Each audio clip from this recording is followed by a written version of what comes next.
Let me pull this shit up really quick. Let me go to. We'll pop this out. Can we do three? I always think of it in the voice of Bill Burr when he used to do like the Sherry's Berries promo. I don't remember that one. I know every Bill Burr skit too. I might have to turn a fan on though. Bill Burr's one of my. I like Bill Burr. He's funny. Yeah. What's the 4 presidents up there? He's on my Mount Rushmore. I'll go ahead and pull this up really quick though. Okay, so if I were to do, I think we're good to go. I think we're cooking with grease. I think it's okay with 3, as long as I pop it out. What's up, everybody? I think this is the fastest I've ever had my shit together. Let me set this up really quick. I think we're live. I think we're good. Yeah, I hear an echo though. I'm not sure why. It's not on my end. Not okay. I don't hear an echo. You know what? I know what it is. I'm watching the live stream in the background. Yeah, kill the audio on that. Yeah. Got it. Bill Burr's WNBA piece was brilliant. What's up, USMC Mike? What's up, everybody? Hey. Got some content out today. What's up, Larry, man? Yeah, so Larry was supposed to come on a couple weeks ago, and I think I double booked with either elementary or maybe party time, man. So I apologize for that, Larry. Let's drink some beers. Even though Larry doesn't drink beers on these, he drinks Malort, whiskey. I got wine today. Look, I'm going to be honest. Wine. I don't really like beer that much. What are you drinking, Gnome? Alexander, just a classic Pilsner. The one you sent me? The blue one? Yeah. Nice, dude. One of my favorites. I'm doing a lager right now. Let us know what y'all drinking. What's up, Ron Barnes? Shenikella. What's up, Jimmy Mofo? Northwest Small Batch. What's up, Steven? Shout out to anybody who watched my video today. I've got 3 bombs in a row. I've got 3 10 out of 10s. So I think that's the beer gods. Let me know I need to do a grain in the glass video ASAP. So that's what I'm doing. Next video. I get this. Yeah. I know. What style? It's that amber lager I've been talking about forever. I just got to brew the damn I love thing. ambers. Yeah, I try to do like a Yingling thing, but I know it's going to come out looking more like a Vienna lager. But I haven't done an amber in a couple of years. I'm due for one. I think that was my first beer style that got me hooked on wanting to brew beer. Was the Bell's Amber. Oh, it was a Bell's Amber, nice. From like Michigan, yeah. But that was in the '90s. That was before there's so many of them out there today. But that was sure. Ambers for sure, totally. Looking forward to brewing one of those this year. Actually, I don't know. I kind of swore an oath to myself that I would be brewing nothing but lagers this year. But who knows? I might get bored of that and jump back to the ales. I said the same thing, Larry, because I don't have that many people I can give beer to. So I think the safest bet for me to do a 5-gallon batch is just to do the lagers. Because even if I do a hazy or a dark lager or a brown ale or an amber ale, it's going to sit for a long time. Yeah, that's true too. You've got the neighborhood vibe. But we're here, man. Shout out to everybody who watched my last video. It's bombing. It's a food video, but doesn't mean I don't appreciate everybody who watched that video. I watched it today. I watched it 2 hours ago. The bratwurst video. We talked about this because you were talking about your favorite bratwurst or sous vide, and I was like, well, I'll do it a little bit different. But they were delicious. Sure. They were super good. Yeah. What's up, Jaggers? What's up, Chris Radiation? What's up, everybody? I want to give a shout out to all the members last week, whoever was here. Northwest Small Batch Brewing, always showing love. Definitely doesn't go unnoticed, man. I appreciate that. Cool guy with the super chats last week. I got 2 of them. Juvenal Hernandez, always showing love. Chris Vodka, he loves when Larry's on. Hops, Dubs, Brewing, much love. Hops and Super Nar. And that was cool. And I see Stephen Plass in here, and shout out to him for making that trip to Battle Mage. He was down in Southern California last week or 2 weeks ago.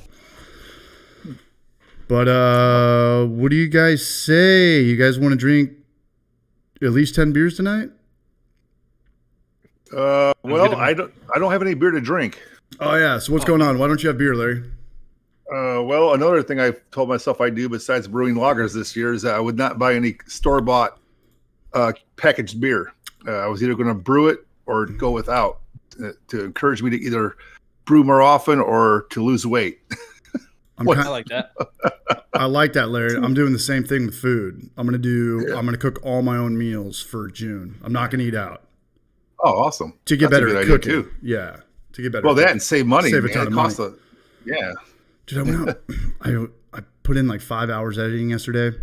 I went out and I had a Tullamore Dew. Am I saying it right? Thule Irish whiskey. Yeah. I think so. I don't know. I had 2 Cost Strikers And my buddy was a bartender, and I was like, "Hey, let me buy you a shot." And I did buy him a shot. I thought he was going to not charge me, but at the end of the day, I bought him a shot. My tab was like $35. I was like, 2 beers and 2 shots is $35, man? Like, fuck. What is this, like California prices? Yeah, right. Yeah, going out and drinking, man. I don't know. Dating, drinking, paying for 2 people that drink like me, it's expensive. Yeah. Well, it's expensive as shit. Add a couple of kids to that, and now you're paying for a family of 4. Are they? You go somewhere. Are they over 21? Oh, not yet. No. I'm just saying, just general travel, dining, everything. You know, you got to get 2 hotel rooms, and not 1. You got to pay for 4 meals instead of 2, or 1, whatever. Yeah, we were talking about this last time. You know, because when I grew up, I was never on an airplane. I don't think kids should go on airplanes. I don't think they've deserved it. And I look at these families in airports, and there's 4 of them, and I just I just do the math in my head. It's like, this is going to be at least $5,000 for your family vacation. Mm-hmm. Yeah. Yeah, we booked a trip to Utah this summer for the first time in several years because the airfares were so high, and finally I just said, screw it. I haven't been on a long vacation in a couple of years. I'm just going to just suck it up and pay for it, and now I'll regret it later after I get the bill, of course. Put it on credit. Yeah, right. I'll have this money in a couple months when it gets all figured out. But you travel a lot, Larry. You kind of do business and pleasure a lot, and you're by yourself, right? That's kind of cool. Oh, when I travel for work, yeah. But it's like also kind of sucky because you go to places like Florida or California or Texas or something for these different meetings, and it's like you fly in, you're already late for your meeting, and then you go out for group meals and late night meetings, and then you all of a sudden got to fly out like the next afternoon after your last meeting. So it's like you never get a chance to stroll around and chill in a lot of these places. So it's kind of a cock tease, honestly. Would you prefer just to go out by yourself, or do you always want to go out with coworkers? Do you have fun with more people, or do you like rolling solo? I do it both ways. There's some nights, like if I'm gone for a full week, I'll spend like maybe 1 or 2 nights, or maybe half the time with other people and half the time alone, because I like to go try new shit and not have to try to recruit people to come with me who aren't really interested. And I'll go check out a brew pub or something. It's like, oh, I don't drink. Well, see you.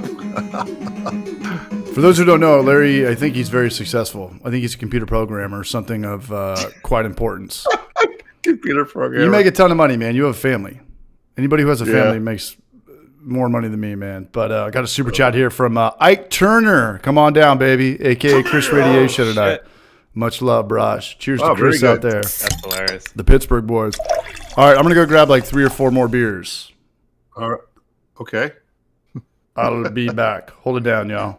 Sure, yeah, no problem. I just got some weird spam from looks like a porn site. In the chat? No, on my phone, which is weird. On your phone, okay. Yeah. Once I go right back, I'm going to go rub one out. Well, that'll be fast. Yeah. He's got that industrial sized hand pump. I don't know if you guys caught that in the video. No, I should go. Which video? There's a scene when he's laying in bed, waking up, regretting life from the previous night, and he's got some personal lube. I didn't even notice that. I just it's like I think it says a lot about me that I did notice it. Like the only cooking video I've ever seen where the half the video is just going on and on about being hungover before you get to the recipe. Yeah, well, it was connected. Like that's the whole point of that is to it's a hangover cure. But I've never had food be a hangover cure for me. Like whenever I'm hungover, I can't even touch food. Oh, that's real hungover. Yeah, you're just ready to throw up just to smelling anything. Yeah. Yeah, but then beer helps. Yeah. I can't get up right away and eat, but once I've been up and starting to drink fluids and get back on track, if I have a nice like hot breakfast, like some eggs and toast and something, I'll usually get back on the horse. They say greasy food helps. I don't know if that's true or not. Well, that's eggs and butter, so I suppose. some breakfast sausage. Yeah, for sure. I got a question here. Steven says, so Larry, why no brewing, no beer?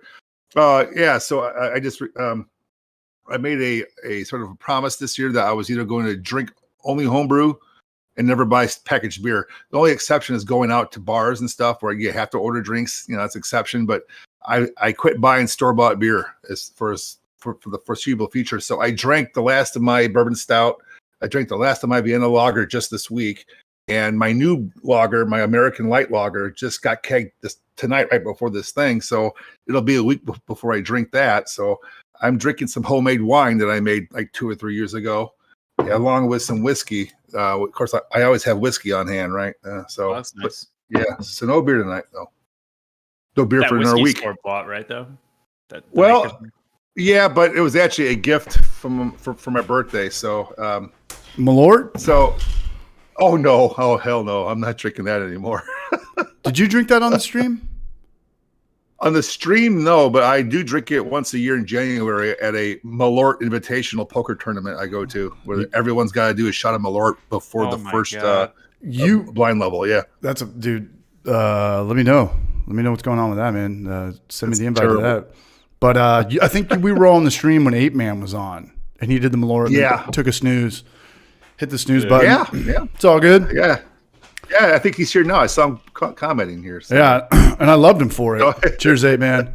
You guys ever? There he is. You ever take your beers off and you put them in the fridge, and one of the beers opens up, the can just cracks open? All by itself? While you're taking one of those things off? Yeah, that's happened to me a couple times. No. Yeah, it just happened. Really? It's cool right now because I'm going to drink it, but if you were just like doing groceries and putting beers in your fridge or something, that could be a bummer. That's happened to me a couple times. I never take those off until I need to rip one out. I guess I never. That's probably the safest. That's probably the safest move because if you do, it doesn't pull the can lining up. Sometimes it just opens this thing, like the pop tab or whatever. Yeah. Well, I never try. Yeah, I'm not that organized. I just take them and just shove them in the fridge, all assembled, and I just take one out when I want to drink one. I've never done that. You know what though? I do hate the cardboard ones, like the biodegradable ones. They just fall apart. I was walking out of the liquor store with 4 of them. One of them fell right through and like burst open. Yeah, they need a better system for that because a lot of people buy cases and do case specials at breweries. Especially if you're Mug Club members and stuff like that. Those things are fucking heavy, man. I mean, what are you talking, like 50 pounds? For a 24 case? For a case of 24 16-ounce cans. When a lot of people buy those, I walk it out to their car for them. I know. You're a gentleman. Well, if we're not busy, I'm a gentleman. If we're busy as fuck, man. You're on your own. Yeah. I've seen some videos that you sent where it's just, I don't know how you do it, man. I'd feel like claustrophobic, especially even like at the tap area. Like there's like 4 or 5 of you like back there sometimes. Yeah, it's cool though. I mean, I think I just pretty much say everything over and over at this point, but I like it. Editing videos all day, seeing your face, hearing your voice, like moving into a new town. I recommend everybody getting a job as a part-time bartender or a beer tender to meet cool people. And people generally, I think, like bartenders and beer tenders for the most part, unless you're an asshole, and they do exist. But no, it's cool. I'd go crazy if I was just editing, even not my face or my voice, just hanging out by myself, no dog, no cat. Well, I got feral cats, but you got to see people, man. You got to balance out people. I'm not talking about staring at Instagram all day. Like you got to see people and hear people talk and face to face and shake hands, kiss babies, all that good stuff, man. What's up, Nick Smith? What's up, Raj? We got both the Portland Brages in the house. Chris Radiation and Nick Smith, man. Cheers, Raj. We did Tampa Bay with those guys, me and Nomsky. Yeah. Today we're buying a case. That was awesome. That was cool. Yeah, I saw you guys' video on that. That looked really cool. I wish I could have gone after all, but I was traveling that week, remember? Yeah, Larry, we're due for a trip. You always say no, and then when we talk after I put the videos up, you're like, damn, I need to go on the next one, or I should have done that. I'm like, yes, no shit. Like, they're fun. What I want to do and what I should be doing are not the same thing. No, I know you're booked up. It's like, oh, you're gonna go on vacation with your buddies. What about me and the kids, or me and the family? It's like you gotta. Is it cheaper just to pay your wife $2,000 and be like, you stay home and watch the kids, and I'm gonna go on a vacation, and I'm not gonna take you guys. Here's $2,000. Everybody, just leave me alone for 3 days. No, because it's like I need to spend time with her too, right? So it's like trying to get away with just me and her is hard. In fact, this weekend we're going to Michigan to hit some wine trails, and we haven't done that in a while. You know, your wife's pretty cool with the lifestyle, home brewing, drinking, cigars. Not cigars. She doesn't. She's like allergic to smoke. Yeah, so that's why I'm out here in my garage. A hot box in the garage. It's your humidor. Well, I got my doors open. My back and main door are open. So is it cold out there? Are you cold up there in the suburbs of Chicago? Yeah. It's like probably around 60 degrees now, and like dropping. It's not that warm out. So I put my hoodie on right before the stream. I was wearing a t-shirt today though. It was warmer. It just got cold fast tonight. It's like 75 here in Knoxville. Knoxville's got crazy weather though. Yeah. Seems erratic, like out of nowhere, fucking just rainstorms and shit. In Knoxville? Yeah. It's kind of got that Florida vibe. It definitely has more random thunderstorms than San Diego for sure. But there's there's 3 times a year where the dudes who were the power line guys and the internet guys have to work really hard because they got to get up in the morning and connect everyone's shit back together. But I think like that's not that bad. 3 times a year, power going out. I'm sure there's places in America where it goes out maybe a couple times a month. Yeah. Oh, probably, yeah. Maine, New Hampshire, that's what I know around here. I know that's really bad. The linemen are busy all the time. It's got to be whoever's got the shittiest weather, right? The most wind, thunderstorms, rain. It's got to be Florida, right? Somewhere in Florida. Oh, and ice storms are pretty brutal too. Ice storms, yeah. Yeah. Who lives in the shittiest place in here? What place sucks? Let us know so we don't go there. I want to go to Portland, Maine. I talked to Steve about it, but I think you want to do that. You got to wait for that. I think it gets cold up there. Yeah. I mean, no one would know. You want to do it before, I would say, like September at the latest, in my opinion. And then no later than like, or you want to wait till August. What, like? Well, which one's first? April. April would still be cold there. Really? I mean, okay. Yeah.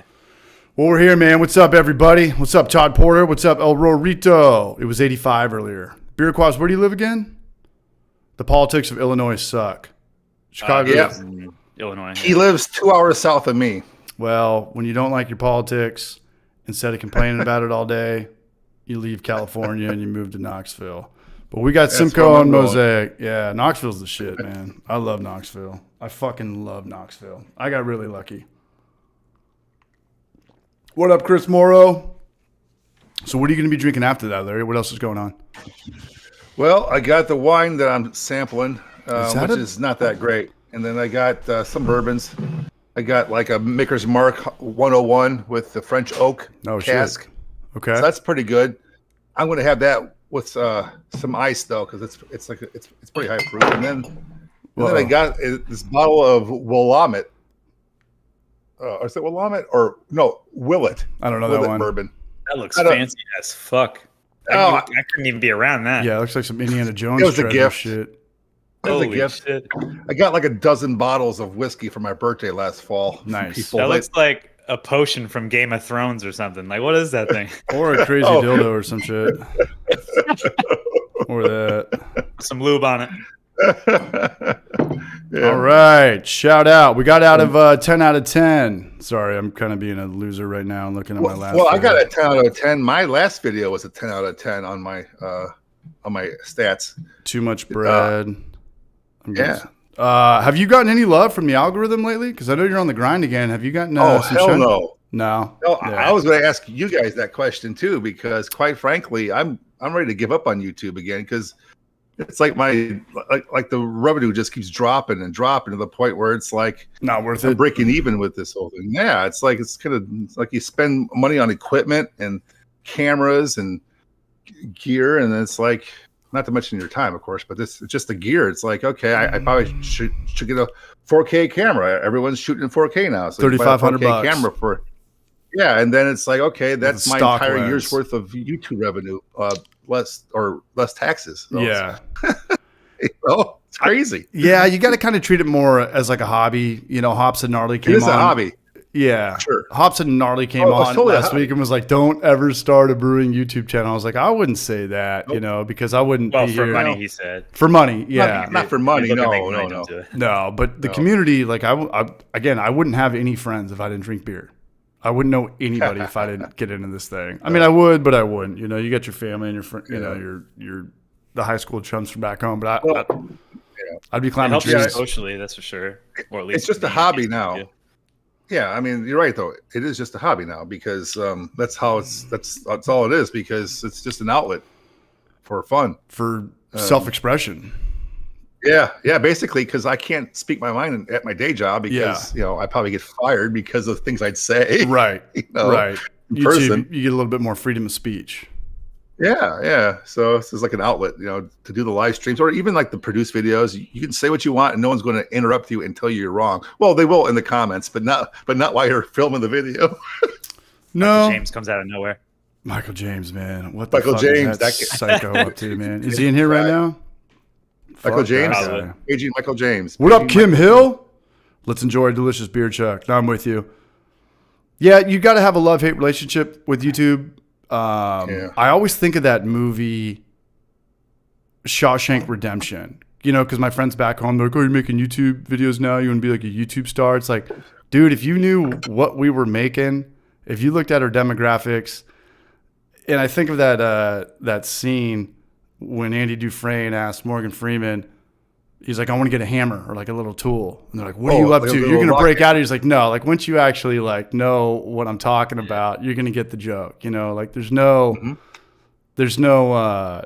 quit your day jobs in the home brewing community, which is cool because I think the closer you are, the smaller you are, the closer you are. But it feels good uploading a video. Like I looked at too many fucking clips of that shitty video I made today, but just to get like a video out, Larry, like it feels good. Like you just threw that Hail Mary up there, it's going to bomb, but like it's a good feeling, Accomplishment. Yeah, for sure. Like I just got that out there. Then, someone's going to watch it to the end. Someone, and then like maybe the one views drop off. Yeah. Yeah. Well, so we were talking about like the money part, which is where I was starting off, but the real discouraging part, honestly, is the analytics and the metrics dropping over the years. It's like a flat line, and I'm on the decline in terms of view. Like I hit 77,000 subscribers for the I think last week. Congratulations! Right? And then now, but now I'm down now I'm down 100. So 100 subscribers or $100. No, down a net 100 subscribers or something. I post that my last video, I lose 50 subscribers right away. Yeah, same with me though. But then they climb back throughout the week. As soon as you upload, people unsubscribe, and I get that because people don't really brew. I don't even brew, so I understand that. Yeah, I get that but it is discouraging, right? Because you're like, I put all that work, and you're proud of your output, your product. You push it out there for everyone to see and critique and whatever, and then it's like that. Well, when were you making your best money? Because you were one of the original pioneers that started putting out YouTube content. We talked about how you had a Super Bowl commercial. Money. Yeah. Oh, yeah, the Super Bowl commercial. That was back in 2015, 16, something like that. But you were putting out YouTube videos when it was the Wild Wild West. And you could put something out there and it would get 6-figure views. Like your early cooking videos all have like 100,000 views. That day is over. Yeah, back in it's long gone. I mean, I think my heyday when my channel was less than half its size now. So I was less than probably 30,000 subscribers at the time when I was making the most money. So isn't that weird? So I'm making probably a fifth of that now. Yeah. And I got twice as many subscribers. It's terrible. Yeah. I mean, it's like completely flatline. Yeah. No, I'm sorry. I don't mean that sucks, like making fun of you. Like that would. Oh, no. But it's not just me. I talk to other YouTubers like you guys, but other people too. And they're all seeing like the same trend, right? It's like, I think YouTube is dying on the vine. I think TikTok has kind of been taken over. Rumble's fighting for share. Dude, I know exactly what you're talking about. And couple things. The guys that I shot that video with today, they're not talking to me right now, which is kind of weird Really? Yeah, I don't think they were stoked on that video. But anyways, I thought about just making. They look good. They didn't come I thought it was nice, man. I liked it. They've never seen a Homebrew for Life video before, so they're whoa, dude. Yeah, you're talking about like sniffing coke and letting people know that I'm a doctor here. Yeah, I'm a doctor. Nose nachos. I mean, they haven't said like, hey man, take it down or anything, but we are in a group text and we talk a lot, and they haven't written me back for like 5 hours, neither of them, which is not good. But anyway, Larry, I thought about making that video just a not a TikTok, but a short. Because I was like, okay, this is so easy. A bratwurst video. It's literally just a 59-second video. How do I make it a 5-minute video? Well, I got to talk about hangovers or some other elements or like this and that. And I pulled this hangover video from existing content. I was like, I'm not going to have these guys over and wait a week to edit this thing just for a short. But you're right. Like I was like, what do you do now? Because you can learn a lot in 90 seconds or 59 seconds. That's a lot of time. That's a lot of time.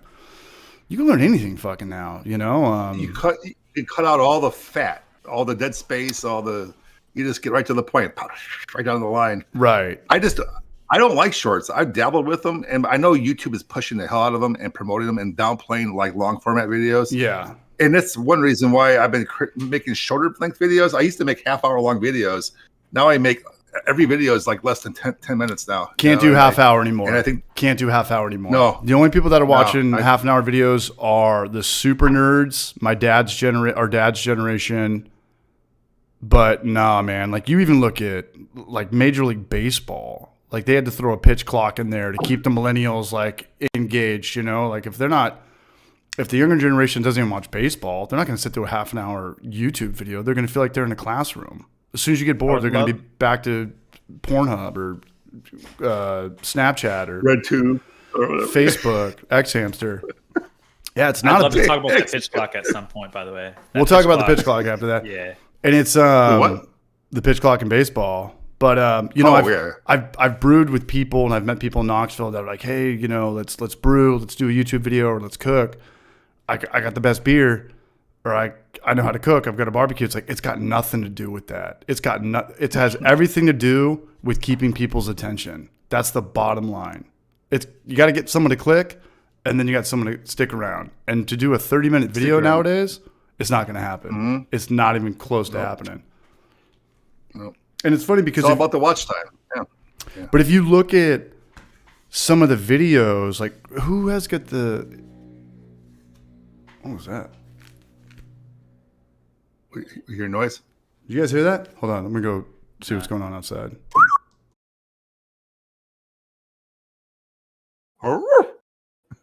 Larry, what's that tank to your right? This way? Oh, no. Never mind. I think it's a microphone. That's like I've never seen a microphone like that before. Here? Yeah. This is a Blue Yeti. Oh, okay. Microphone. Wow, just like for whatever reason, I thought it was like a tank of some sort, but now I see the perspective better. I got you. Yeah, I mean, this was like the creme de la creme of like USB enabled mics 5 years ago. Yeah. Now it's not so much, but it still works great. It puts out good sound quality for voiceover videos and for live streams. I don't use it during my brew day stuff. I have one of those wireless lavalier mics that can track me better as I walk around and do stuff, right? But I'm stationary, so this sounds better, I think, than that. So I hope. I don't know how I sound online. Any lav mics that you recommend, by the way? Oh yeah, I need one bad. Oh man, I coughed up the money for the Rode Wireless Go 2 set of microphones. Yep. And there's a single and a set of two. I bought the set of two because I wanted people here talking with me and goofing off while we did videos and stuff. So, but that thing has got a built-in sound recorder inside of it. So you can actually sync audio. So if you're feeding it into your camera or your sound recorder separately, and then it sounds like shit, well, you have or you get crackling and stuff, or whatever. Yep. You actually have a full like high def recording on the device that you plug into your computer, and you can actually download that and sync that to your video instead of the the audio saved with the video, so you can actually. So it's separate audio track, and you can like edit it better and isolate it. That's really cool, actually.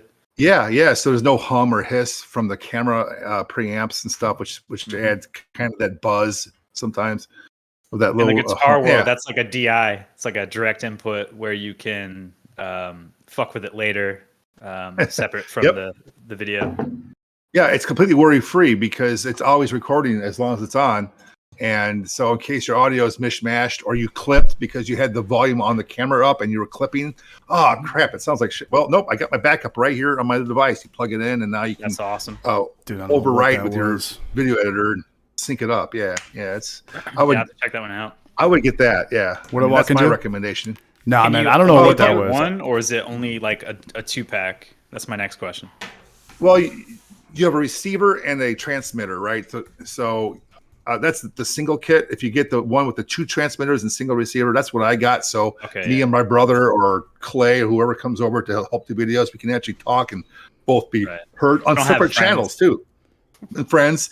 And you have separate channels. So so when you go into the video editor, you can actually raise and lower each person's audio to make up for one being quieter than the other, so it sounds homogenous. That's next level. Yeah, it takes a little bit more time to prepare your clips for editing. Like an extra 5 minutes basically, but it's totally worth it as a peace of mind kind of thing. Yeah, for sure. Yeah, I need to get one. So what are we talking about? I will check out that Rode lav mics. Yeah. Oh yeah. I got the expensive older shitty ones, but the new ones, you guys talking about the little Rode one that looks like a square? Yeah. Yep. Yeah. That's what I got. Are you rocking that right now? Because some people have that when they come on the stream. I do use it for live streams and stuff sometimes, but right now I'm using this mic here. Yeah. I could do it. I mean, it clips on, it hooks right up to my laptop and plugs right into my audio. I could have done it, but I was telling Noam that the audio quality is more fuller with this full set mic than it is with the wireless. So I use this when I can. If I'm stationary, I'll prefer this mic. If I'm going to be out roaming around a room or something doing a brew day, I want to use. Yeah. But then you got to have a guy that's got a headphone set on and make sure the batteries don't go out and everything's getting caught with the camera, and it's a full vibe. That's what Clawhammer does, and they set up like 4 guys, and then the guy behind the camera will just put the headphones on every 5 minutes. So if something does bad, something goes to shit, they only lost 5 minutes of that. But I miss Clawhammer, man. I miss the Clawhammer videos. I feel like everyone's just kind of quitting YouTube except for the Brew Show.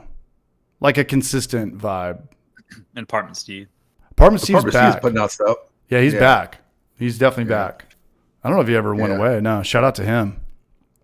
He's got long videos. Stuff. He's got videos that work for that longer audience. He does still do 20, 30-minute videos, and I just can't do that. I don't have the energy, patience, or time, because every minute of video I post is probably like an hour of work behind it, right? So say that again. Every minute is 1 hour. It's a rule of thumb, is how I look at it, right? So a 30-minute video is like 30 hours of editing, and that's like That is a good rule of thumb, and that's how freelancers typically bill you. You're like, hey, I want to change this one thing, and you're like, well, you don't speak our language, but to them it's a minute. Whether you shoot a car commercial or you're shooting a YouTube video or whatever, they charge $150 for 1 minute, because that ultimately is like an hour of editing. Yeah. Oh yeah, for sure. Finding the song or the slow motion, or if you're doing keyframing and stuff like that. Or just the audio. I mean, I've been doing audio engineering on this channel like for the past couple of years, like ever more deeply. Like I'm deep diving into like the audio engineering aspect of like my videos, which now adds time to my videos rather than takes away, because I'm trying to get that better sound with the noises and the deeper voice and the pops and S's and stuff suppressed. And, every time I say something with a P, I turn my head like this. Today we're putting laxatives and rohypnol in our dry hopping. You got to just get away from it, because those pop filters don't work for shit. Maybe I'm buying. And like my video editor and others, I'm sure as well, like they have audio filters you add to the dialogue tracks, and you can actually have it automatically like cap and suppress those and kind of even out that sound. But you got to learn how to do it. You got to figure out what it's doing. You got to watch other YouTube videos on how to do audio editing. Yeah. Stuff. You know. If I could do it all over again, if I could do everything all over again, if I was supposed to go to college, I would have got into audio engineering because audio is everywhere. Obviously, music is recession proof. It's always going to be around. You're always going to have a job. Not live audio. I've got some friends that work with bands that do the live stuff. Oh, yeah. But the studio recordings, I think that would be pretty badass.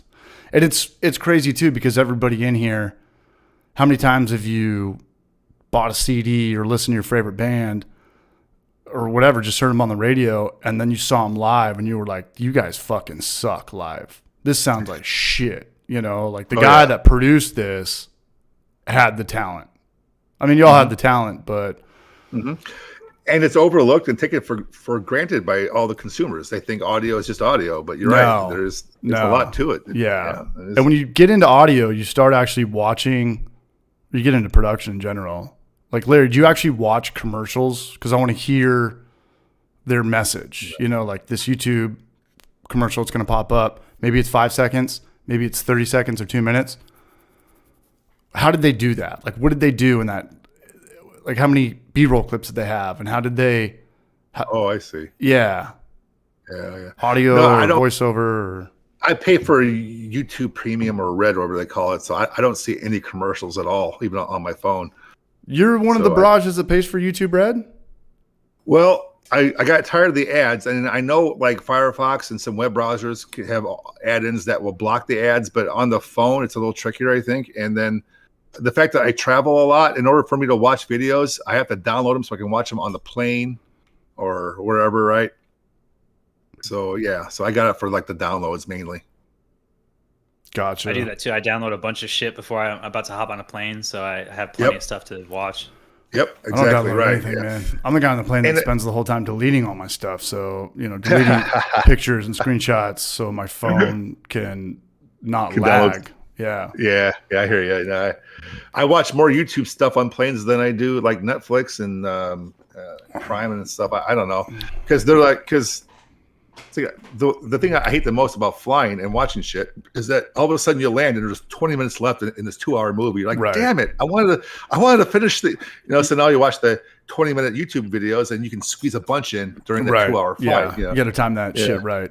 2-hour flight. We're not gonna, sit through the Godfather trilogy. Yeah, we can watch a couple red tubes like Todd Porter. He knows what's up. Oh, Todd Porter, red tube. Brew. Jesus is Ross from Clawhammer. I haven't talked to Ross in a long time. I never really talked to Ross. I always talked to Kyle and then Emmett. Emmett fucking drunk texted me like a month ago. That was awesome. That was so beautiful. I don't know what he was on, man, but it was something good, man. I wish I was there with him. Just, blackout drunk and some speakeasy in Asheville. Sounds amazing. Yeah. Well, I'm still looking to move down there, man. I mean, my son's got one more year of high school, and I'm hoping to start looking after that. Does that mean you're kicking him out at 18, that old school way, the way that everybody should do it? Well, he's probably not going to be ready to, so he'll have to come with, I imagine. Yeah. What happened? Whatever. When I was 18, I was like, I'm moving out. I don't care if I'm going to college or if I have to get a condo. I joined the Army. Guys. I joined the Army when I was 16. I joined the Army 2 days before I turned 17. Is it too expensive for kids to move out, or they're just not ready to live on their own these days with kind of just growing up a lot slower than past generations? Shit's more expensive, of course. I mean, that's always going up. But that's why you have roommates. Yeah, right. But I think the real truth is that they don't see a need to. I think they got it good, living at home, rent free, getting their laundry done, the meals provided. They take the parents' cars here and there. They have no obligations. Fuck that, man. No. Yeah. When I was 18, I went to college. I went to Sonoma State. But even if we came home, we would rent a place out for summers. Like, we're not going to live at home. I'm not going to stay at home for 3 months. No, there's no way. It was different, though. There was no social media.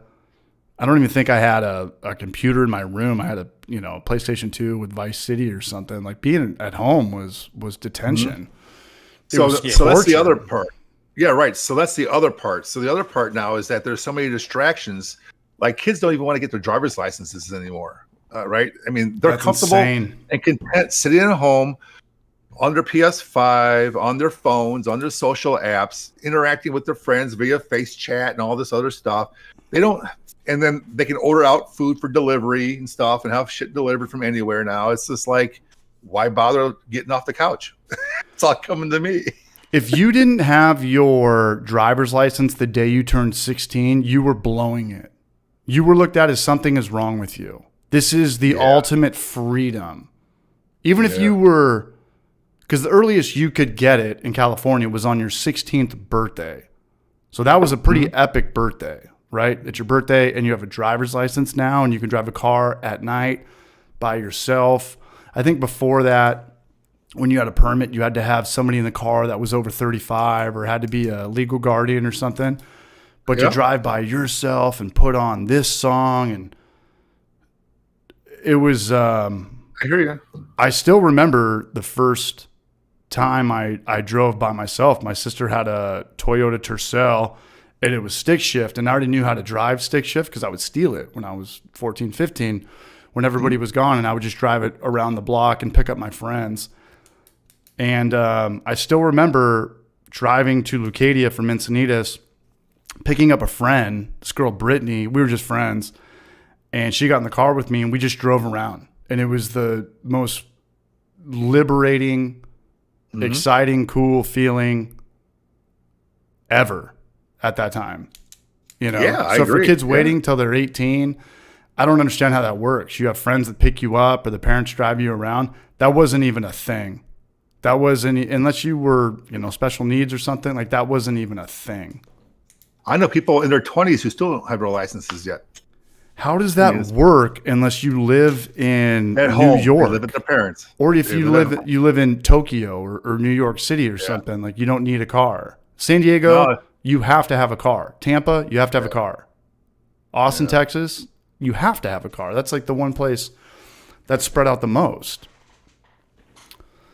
Different times, man. Crazy. Yeah, it is different times for sure. Yeah. What's that there? Atlantic what? What was that? Atlantic Anomaly. It's Anomaly. One of the breweries we stopped at when we were in Tampa, Ology. Oh. Although unfortunately, CH didn't get to check them out. Why was that? Was he already gone or was he passed out by that point? I don't pass out there yet. I don't pass out. Oh, not there yet. Oh, okay. Yeah. Dude, my autopilot is stronger than most people's, taking shots vibe. I can just kick it into second gear and just like, what? Sure, just go with the flow. Noam has that too. I've never seen Noam really drunk. Who still passes maybe out? A couple times. Pass I can out handle. when you go home. Actually, Nick's here, so I'll say this. You one did thing fall that asleep. made me, and I probably shouldn't be like, I wouldn't say proud, but happy to hear it. At the end of the Tampa trip, Nick was like, "Hey man, I gotta hand it to you. You went beer for beer the whole time." I was like, "All right, cool." Yeah, and I'm like 200 and something pounds. What do you know? I'm like 120. 120. Yeah, so do the math on the dilution. What'd you say? How much did you weigh? What? 120. Oh, I didn't hear you right. Holy crap! That's We don't very small. Hey, we don't call him we don't call him Noam for a reason, Braj. I think I was in junior high or something at that time. Or something. When I graduated high school, like 20 years ago, I was 115. So, wow. Haven't changed much. Well, at least you're not 300 pounds. Most people never stick with their high school weight.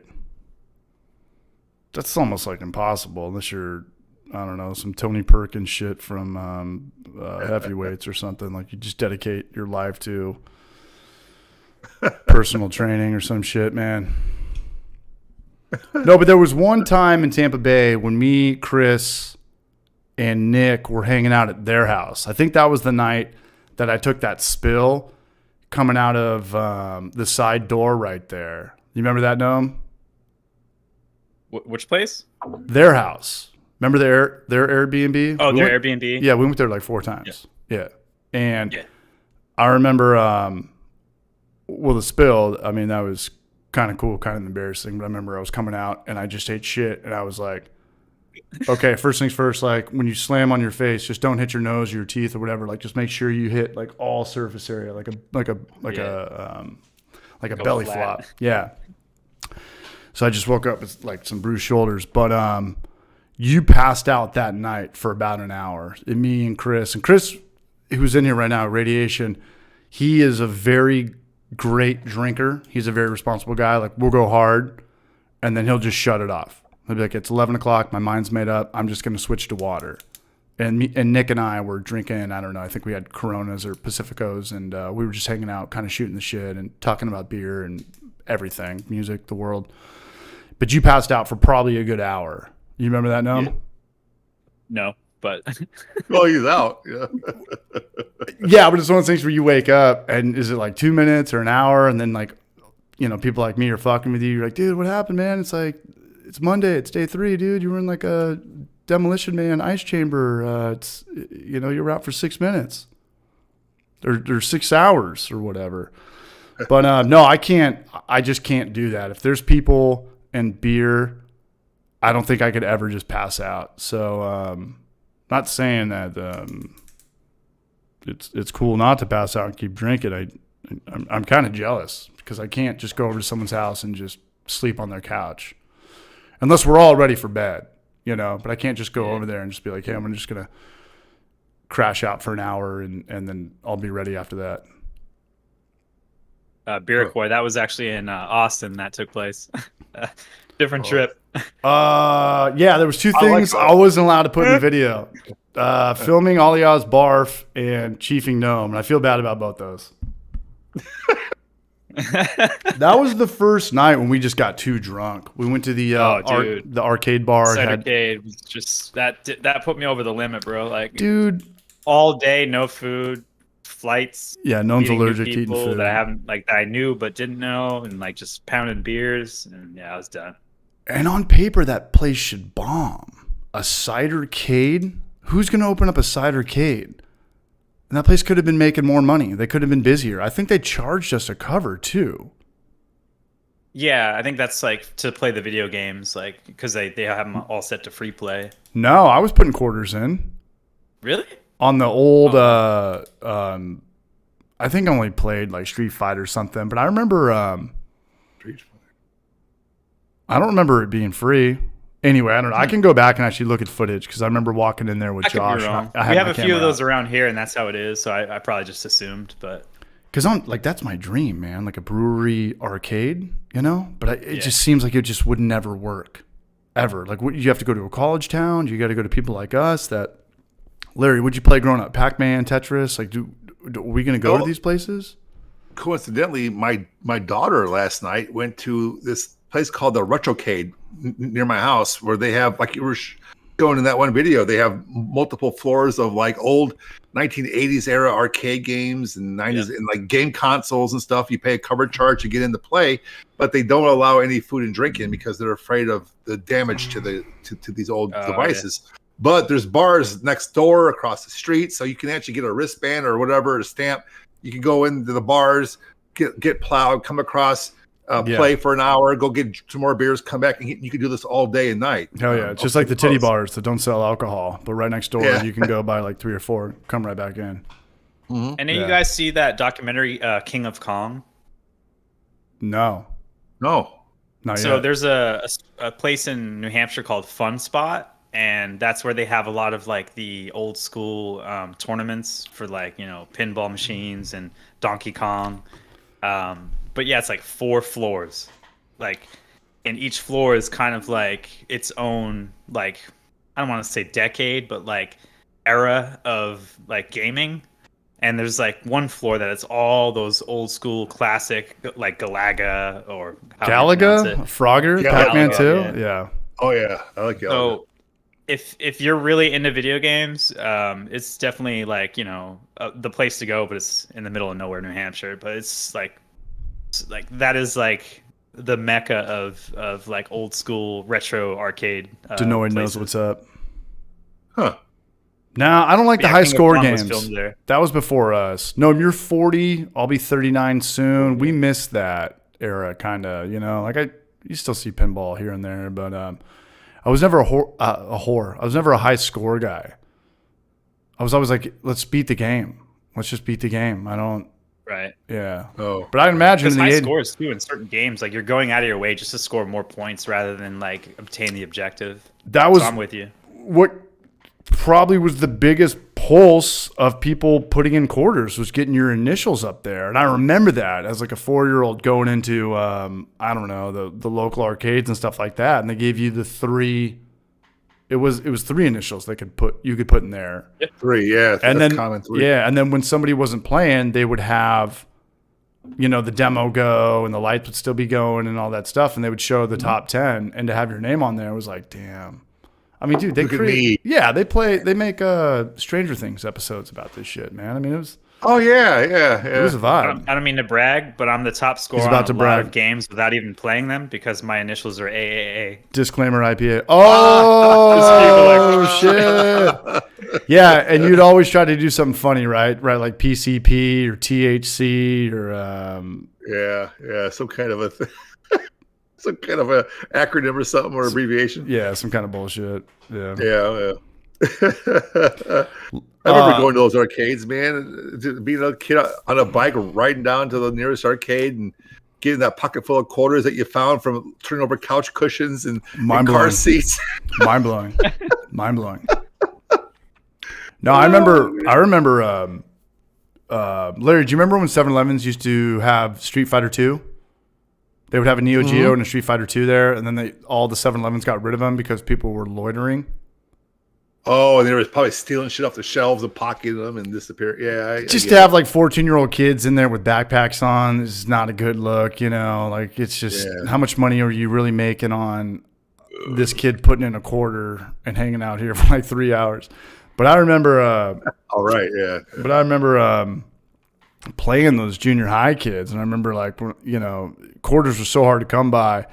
And I used to let them beat me just to kind of be liked. And one day I was kind of like, fuck this shit, man, And that's how I got so good at Street Fighter 2. And if there's ever a tournament where it comes down to Street Fighter 2, put your money on me.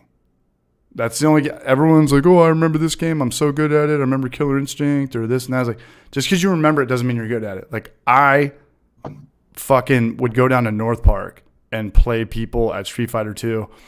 And the one tournament I was in, I came in second place. I was in New Orleans.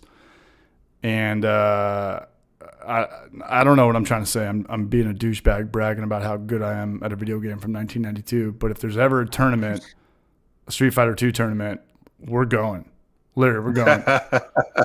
We're going. I used to play that, but I was never good at it. I was always the kind of kid Juvenal that would get pissed off. I get so far and I'm out of quarters, damn it, and I'd walk away. But here's what would happen. The bigger guys that were losing, and shout out to Juvenal Hernandez, because Mortal Kombat was groundbreaking. All the Family Fun Centers had that, or the Scandias, but Mortal Kombat 2 was next level when you could play with Reptile and some of the bad guys.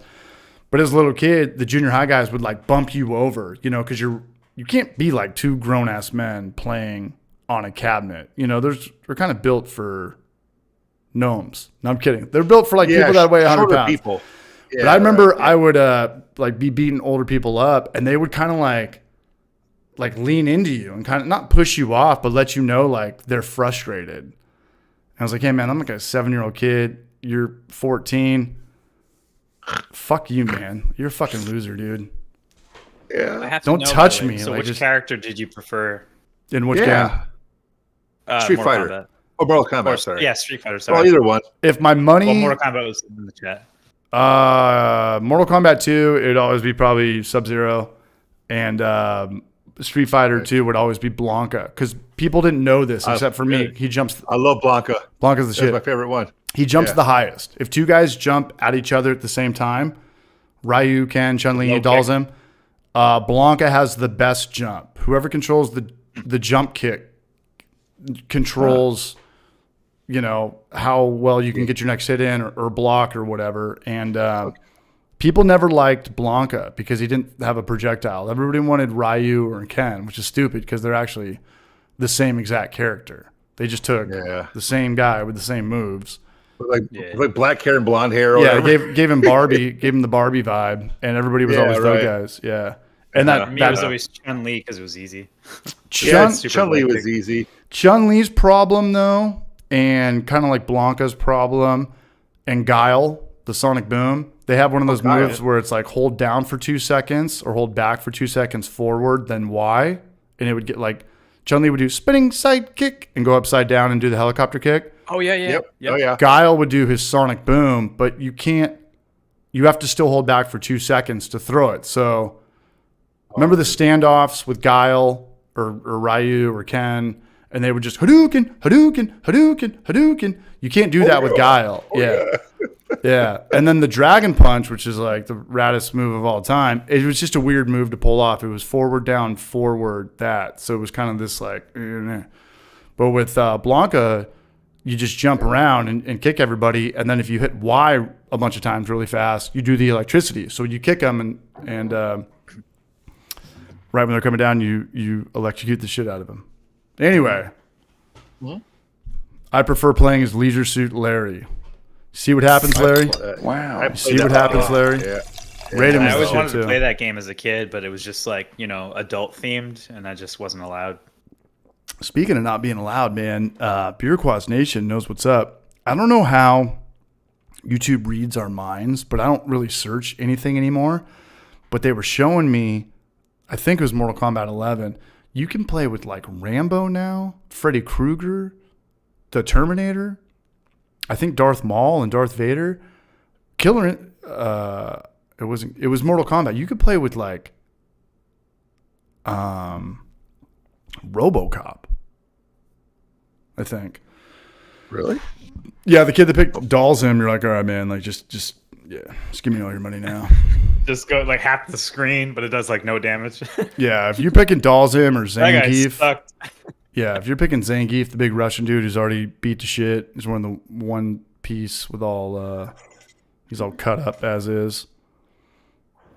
E-Honda's okay. He definitely can't jump high, but if you can lock somebody in and do that thing and hit him with the Y hand, Chun-Li and E-Honda, if you hit the button enough time, they just kick forever and punch forever. Yeah. He could do some damage. He could fuck some shit up. Good. I'll be back. I need to get some more liquor. Yeah. Hey, Noam, what were you talking about earlier about the pitch count? Noam's a Red Sox fan. I'm a Padres fan. We just played each other. You got the best of us, I think. Yeah, 2 out of 3. They're not doing so good lately, but it's a drastic rule change that angered a lot of people. Do you like it? And even myself, I wasn't really sure like how it would go, but I was optimistic. And I'm glad they did it because across the board, I think on average, like baseball games are like 25 minutes shorter, and that's what baseball needed. Like nobody wants to sit down and watch a 3 to 4 hour baseball game. Even baseball fans don't want that. I mean, you're saying it shaves 25 minutes? I believe so on average across like all of baseball, like the stats for all this stuff. But I think it's like 23, 25 minutes in that range. But no, and I'm for it. I think it's inevitable. I mean, sooner or later, you're going to have a shot clock in every sport. You can't just take your time and the pitcher could walk around forever. And sooner or later, the manager is going to be like, that was kind of long enough. Throw the pitch. Just make it real and just apply it. They're still ironing some shit out. Like, I don't know if you saw that controversy. It was, I think, Cardinals versus Red Sox where they were fucking with our saver, Kelly Jansen.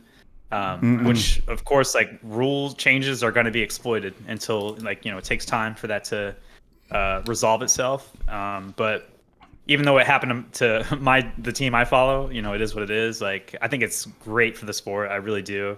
I'm all for it. I agree. I was curious to get your thoughts because not many people are into baseball anymore, so that's actually something we have in common, which I love. I love baseball. Always will. You're the one who was telling me about all the pitches. I didn't know what a 4-seam or a 2-seam or this and that was. I knew what the fastball and the changeup and the curveball was, but I remember drinking beers with you on my porch and you were explaining to me all these crazy pitches. And I knew about the slider because Mariano Rivera had that on the Yankees. He just had one pitch where it would jam all the righties, and then tail from all the lefties. He just had one pitch. But I don't know about all these, the way they hold it and stuff like that. And my initial, what's up? Sorry. I'm sorry. It was a cutter. There's like a new pitch now called the sweeper, which is like everyone is trying to like, which I think I don't even think they're actually throwing it, but because I think also they're synced. You know how they have like the helmet, like fastball in, that type thing. I think the broadcast gets that feed as well, because like they know the pitch pretty much the instant it like lands, and there's no way they're like, yeah, that looks like a sweeper, like instantly pressing the button to. I've thought about that. Yeah. How are these announcers so spot on? Can't be. There's like, without fucking up ever, can't be. There was like, oh, there's a cutter outside. Like, how do you know that? So you're There's so saying many different pitches with minor variables. Like, how do you know exactly what that pitch was? Just call it a generalization and you're off the hook. You could, like, I mean, it's like if you called a two-seam fastball and a fastball, and it's a 95 mile per hour fastball, I don't think anyone's gonna call you out. I don't think there's gonna have any blowback on that. Yeah, that's true. That's fastball's a little different, but yeah. Someone in chat, the Ethos pitch. Have you ever seen those, by the way? What up? That's by Johnson. No, I'm old school, man. I just try to bean the batter. That's why I can never play baseball. Hell yeah. I got No, I told you. I said that I think that it's good for baseball, the pitch count, which is pretty much it's a shot clock violation or a pitch violation. And I said that they should get rid of that in the playoffs. I don't think they should get rid of that. I think leave it as is, fine. But maybe give them a couple more seconds in the playoffs just because. But no, I think it's great for baseball. I really do. I think I'm with you, Noam. I think I've reversed my standing with that, and I'm all for it. And you're right, Noam. Like, I'll be chilling out, and the Padres are blowing it and they're losing. Because I always thought like an inning was like 20 minutes or half an hour. It's like, hey, it's the bottom of the fourth or this and that, and then I do a couple things. I look back and it's the seventh inning. I was like, damn. This game's moving a lot faster. Yeah, for sure. I mean, there's been games under 2 hours lately, which used to be unheard of. How does that affect sponsors, though? How does that affect the commercials? They still do their commercial breaks. Nothing changes. The actual gameplay is shortened. Yeah. If they had no commercials, it'd probably be like an hour and 20 minutes. Damn. Yeah, sports are weird like that. They always say the NFL, an NFL game's like 3 hours or 3.5 hours, but of actual football that they're playing, it's like 10 minutes. You have a running play, 2-yard run, and then they get like 40 seconds to regroup. The clock's still going. Yeah. That play was 2 seconds. What's the longest play in football? Kickoff return? Was that 8 seconds? Yeah. Potentially like the last play of the game where they're doing a shit ton of laterals, maybe. Or a Hail Mary when the quarterback's running around. Yeah, I mean, pro sports are geared to make money. And football's the weird one because you watch soccer, you watch hockey, you watch basketball. Basketball is kind of a bitch sport in the regard to like just the penalties. I like basketball, but oh my god, yeah, there's just so many. Even worse. But the thing, yeah, you're right. Oh, you're definitely right. So I guess in theory, hockey's the most real sport. Like I just want to watch these guys play with the least amount of interruptions. Yeah, it's going to be hockey. Someone slapped your wrist or touched you in the wrong way. You don't go to the line and shoot 2 free penalties or, pull the goalie away and do some half-court shots. Yeah, I think especially playoffs. They just let you, like, it's pretty much gladiators out there. They're just like, let them be. Yeah, Larry, what's going on up in Chicago? Are you the biggest sports fan of all time? Do you kind of have to be? Well,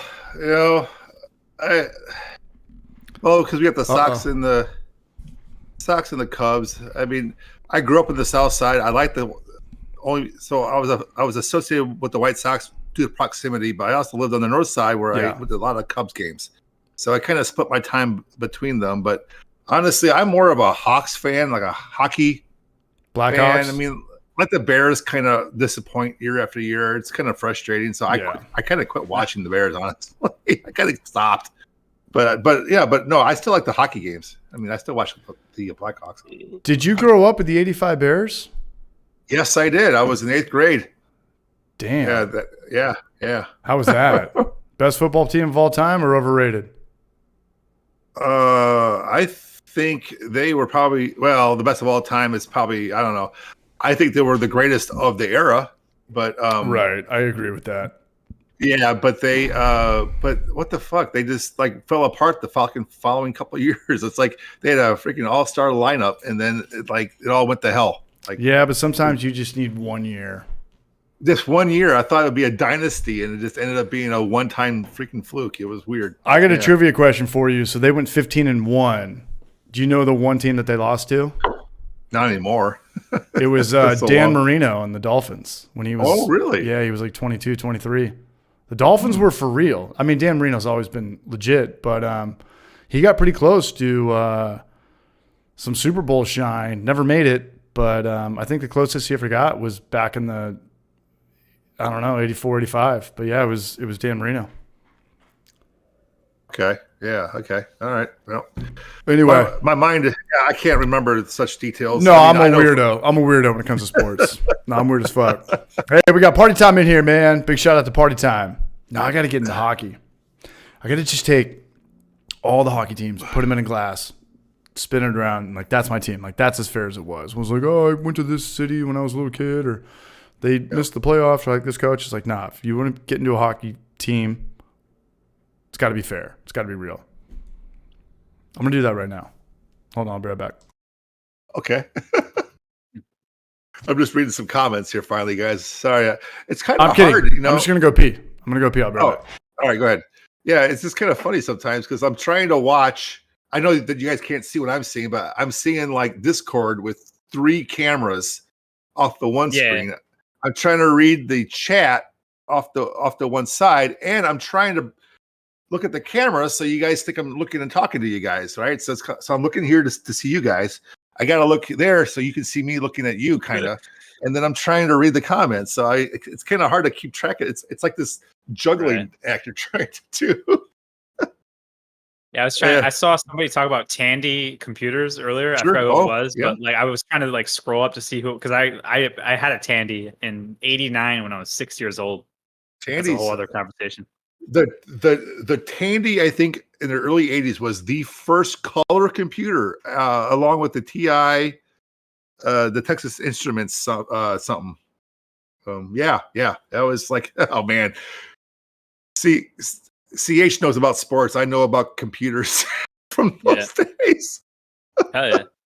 Do you remember Texas Instruments had a system, by the way, or a console, I guess they call it.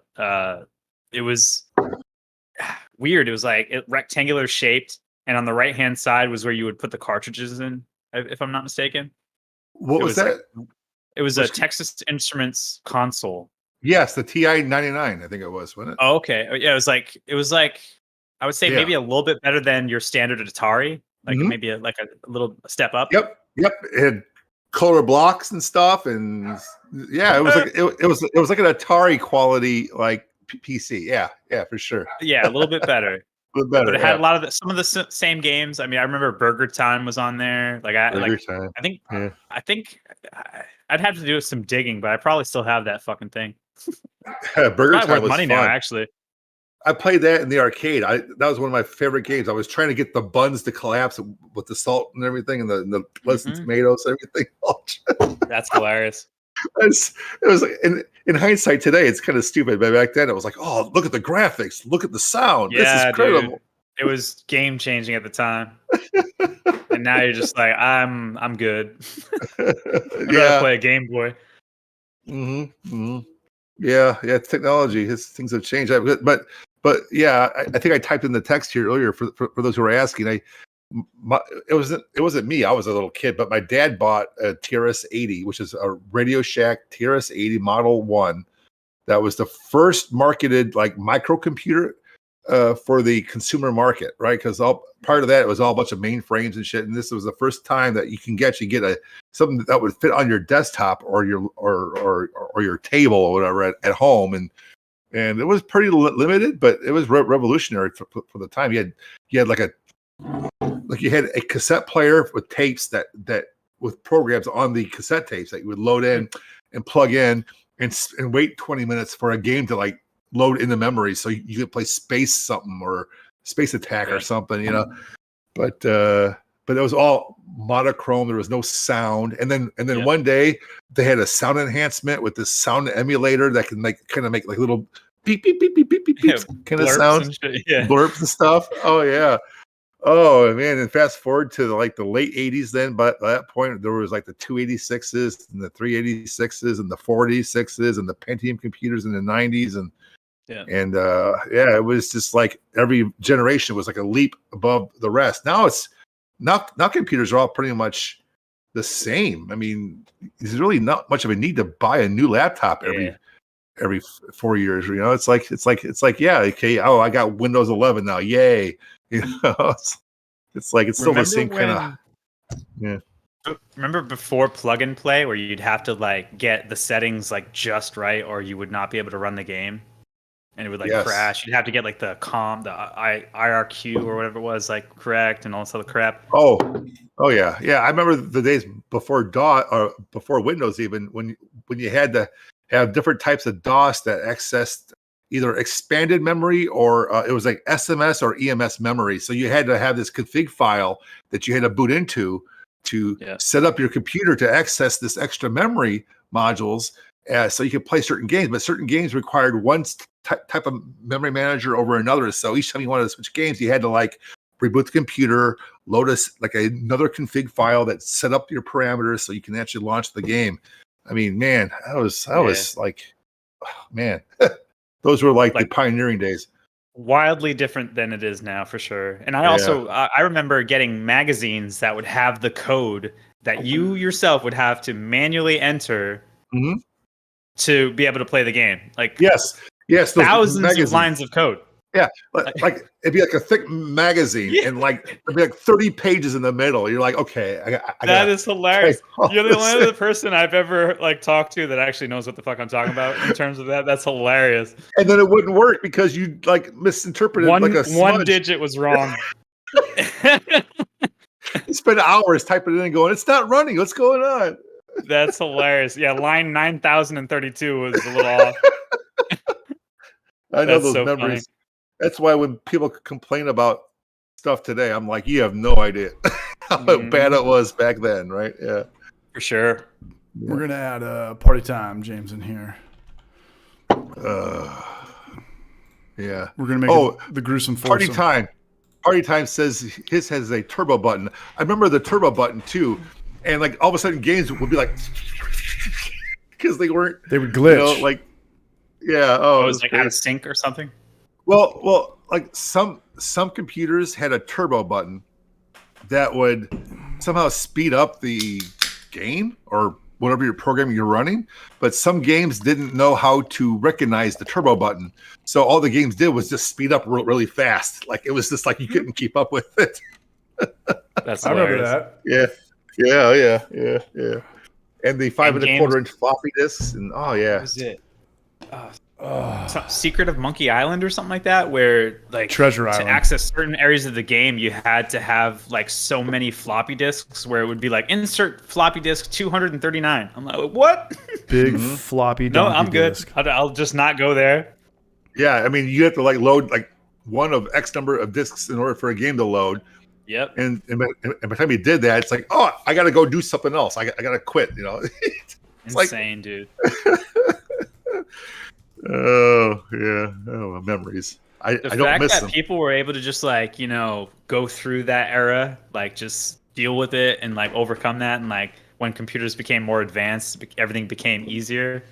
I don't know. If you were in that industry back then, props to you, because the holy shit, I was just a user and I couldn't. Like, it was not tolerable. Look, I'm gonna be honest. I don't really like beer that much. What's up, James? Come here. Oh, James is here. Hey, just, finishing up some brewing. Over here. I love how you have the hologram still on your hat, by the way. Party time, James in the house, man. What's up, Raj? Whatever it is. Oh, not too much. Just getting my crap figured out, but I think it's all. I think you're good, bro. What are you drinking over there? Hey, good to see you. Yeah, well, welcome to the club. Welcome to the welcome to the no girls allowed club. I don't know about that. Girls are allowed, aren't they? They're allowed. They just never want to be here, so it's kind of a win-win. They just don't want to join us. Yeah. Well, I mean, like, what girls would you invite? Hannah was on a couple months ago. She's got a channel or an Instagram. Ooh. Hannah, you said? Most girls don't have YouTube channels, but they've got the Instagram thing going, like the Brunettes, who I follow. They're definitely brewers. They're brewing. The Beer Brunettes. Yeah, they don't have a channel. I remember them. Yeah, they have a channel, but it's just the what we talked about earlier. Yeah, I mean, like you put out a video and it bombs, like mine today, and my two friends fucking hate me now. And then you're just back to Instagram or Facebook or TikTok. I don't know. I think their first video has more views than any of mine. Really? Probably mine too. But it's all. Well, it's not ridiculous, but I think it's probably. I imagine it's like 5K or more now. Let's do some research. James, not only that, but it's a smart move. You know, I look at girls' channels sometimes that are pouring concrete or whatever. It's like I'd way rather watch a girl teach a construction video than a guy, you know, like if you know what you're talking about, you know what you're talking about. It comes down to like being and that's the secret behind all their views, and that's Well, it's just as long as you know what you're talking about, and they have an awesome setup there, so they've got a killer. They just kind of went over their setup and stuff, and one of their first videos I think was a wrapped pill video, and that's when it was new, so they jumped on that and got the views, and they got some love from Brew HQ as well, so I think that promoted them with a pretty good amount of people. And they had like 5,000 Instagram followers. So, but it doesn't roll over. It doesn't roll over at all. It definitely helps. It helps at least for the first view. Yeah, but I think that I'm a firm believer that every platform is kind of different, unless you're like the Rolling Stones or the Red Hot Chili Peppers or something, you know. But if you have a big following in homebrewing on TikTok or Instagram, you might get an initial first impression, but if that video sucks, they're never coming back, ever. Oh, yeah. But I don't know. Hey, you know, everybody live their lives. Be cool. I wish my two guys I shot that last video with would write me back. So those two guys, you met them since you moved there. Where'd you meet them? In like one of the brew pubs or? Like I said earlier, if you move into town, I think it's a good move to be a bartender or a part-time beer tender or I don't know, a cocktail waitress. I don't know what it's like to be a girl, but I met Garrett, who I work with, who's like my favorite coworker by far, you know, because I'm like, we talked about drinking with coworkers a couple weeks ago. Larry, you said when you go on these business trips, you drink with coworkers. I'm very weary about hanging out with coworkers. I drink a lot and I say a lot of dumb shit, so everyone's got dirt on me. Not that, but like I typically just don't like coworkers. Unless you're really cool and I could get it, you're just like, and Garrett, who's a writer, he's a really good writer. He writes for a lot of popular websites and he pours beer like 1 or 2 days a week. We just hit it off. I mean, we just fucking hit it off. And he's kind of got the same story as me. He came out from Colorado. His wife dragged him out here, his girlfriend, because she had a once in a lifetime opportunity to have a career job in Knoxville. And he was just like me. We had our, prejudices of the South. We thought it was all like people didn't, everybody out here had one tooth and lived in a desert and shit like that. And I told him to come over. And then the other guy, the doctor, Kevin, he is this regular that comes in Thursday nights after he's done with everything and he's done all of his papers. He'll come in and we just hit it off. And he's the nicest guy I've ever met. And I was like, hey, you guys want to come over and film a video? Like, yeah, sure, let's hang out. they've never seen a Homebrew for Life video at all. So for me to talk about him being a doctor, the cocaine thing, chugging beers, hangovers, all this stuff, I can't like explain Homebrew for Life. James, Larry, no, we all put out content.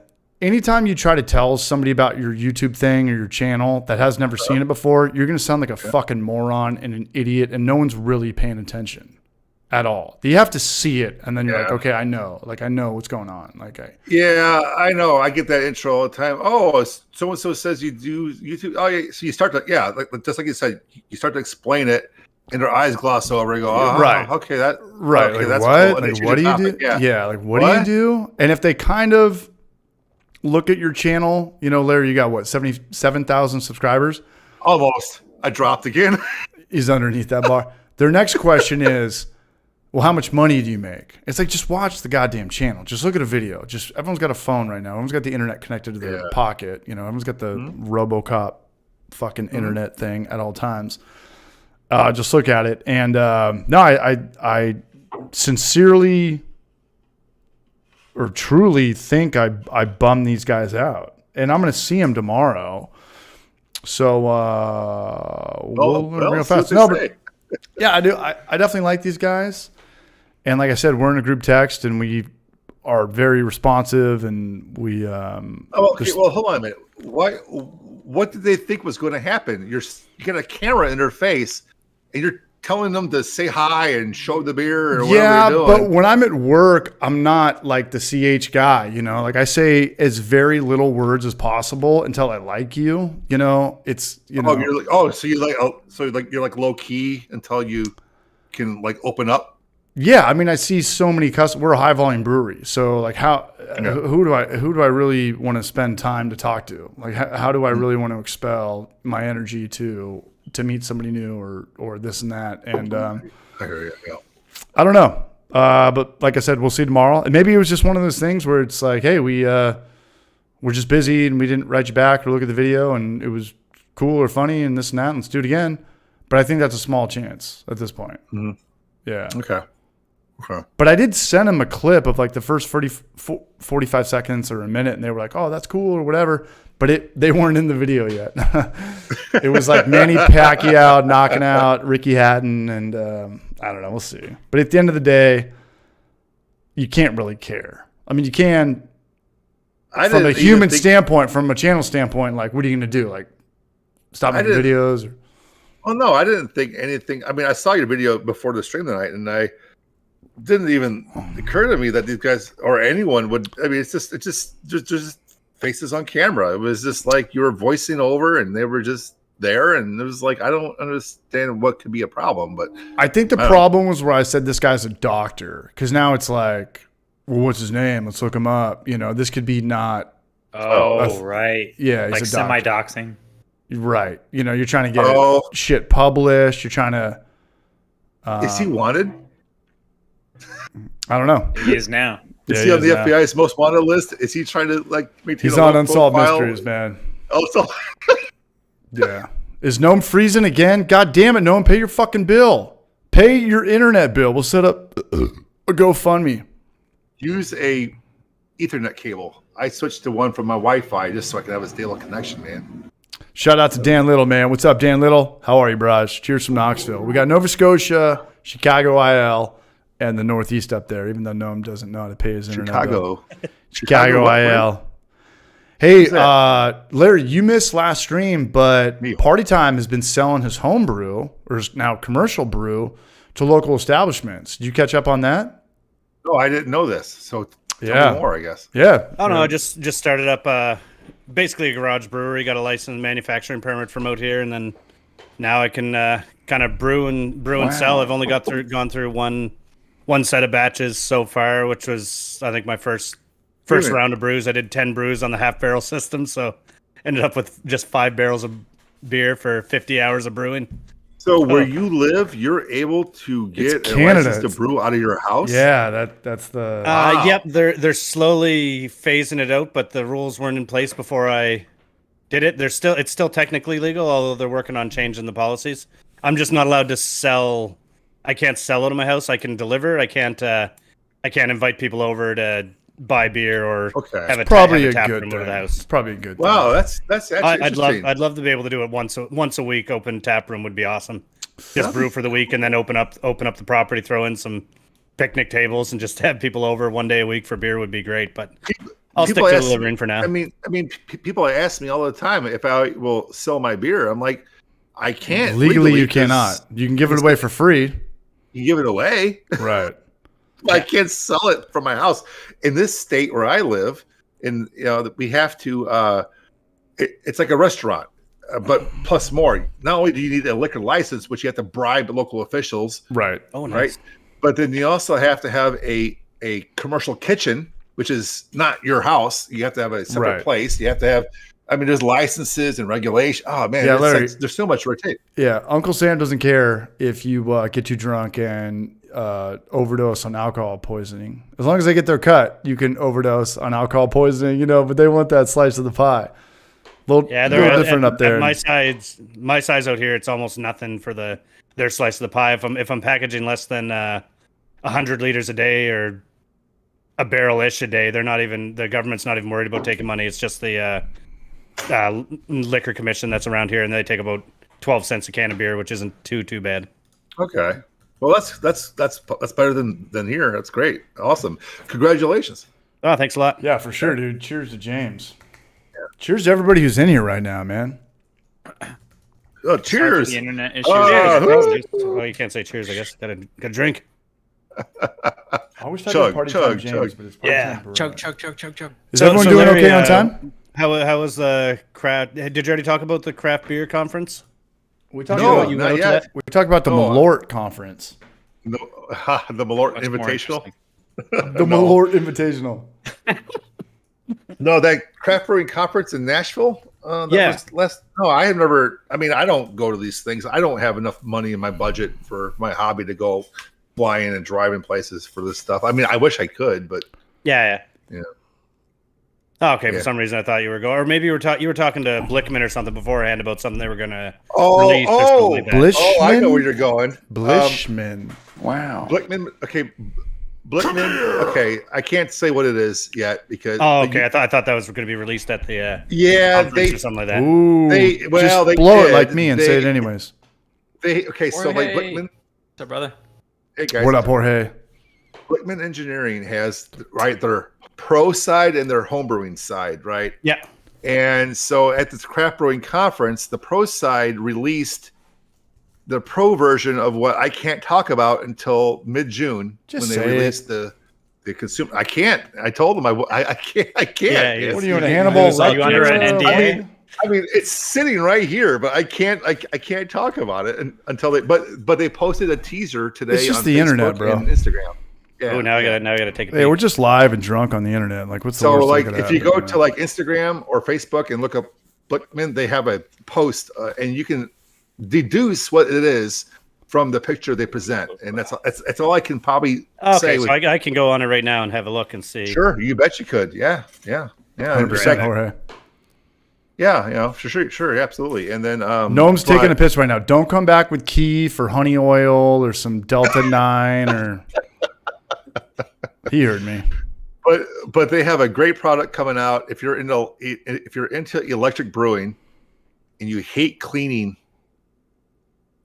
kettles afterwards because of the gunked up element and burnt on shit, and stuff. Yeah, which I hate. Yeah. Yeah, no, the picture they got kind of looks like it's either like an element you can like rest your pot on to do it, or they're coming up with an all-in-one. Although they already have the Brew Easy, I guess, but then maybe a more brain-fathery one. I'm interested in this. You don't need to talk about it.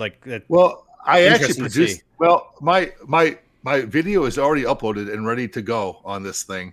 Okay, nice. I wouldn't trust myself. I mean, I've already brewed on it and I've used. I mean, it's awesome, honestly, because I hate being a janitor. That's the worst part of home brewing, right? Is cleaning up and shit. So yeah.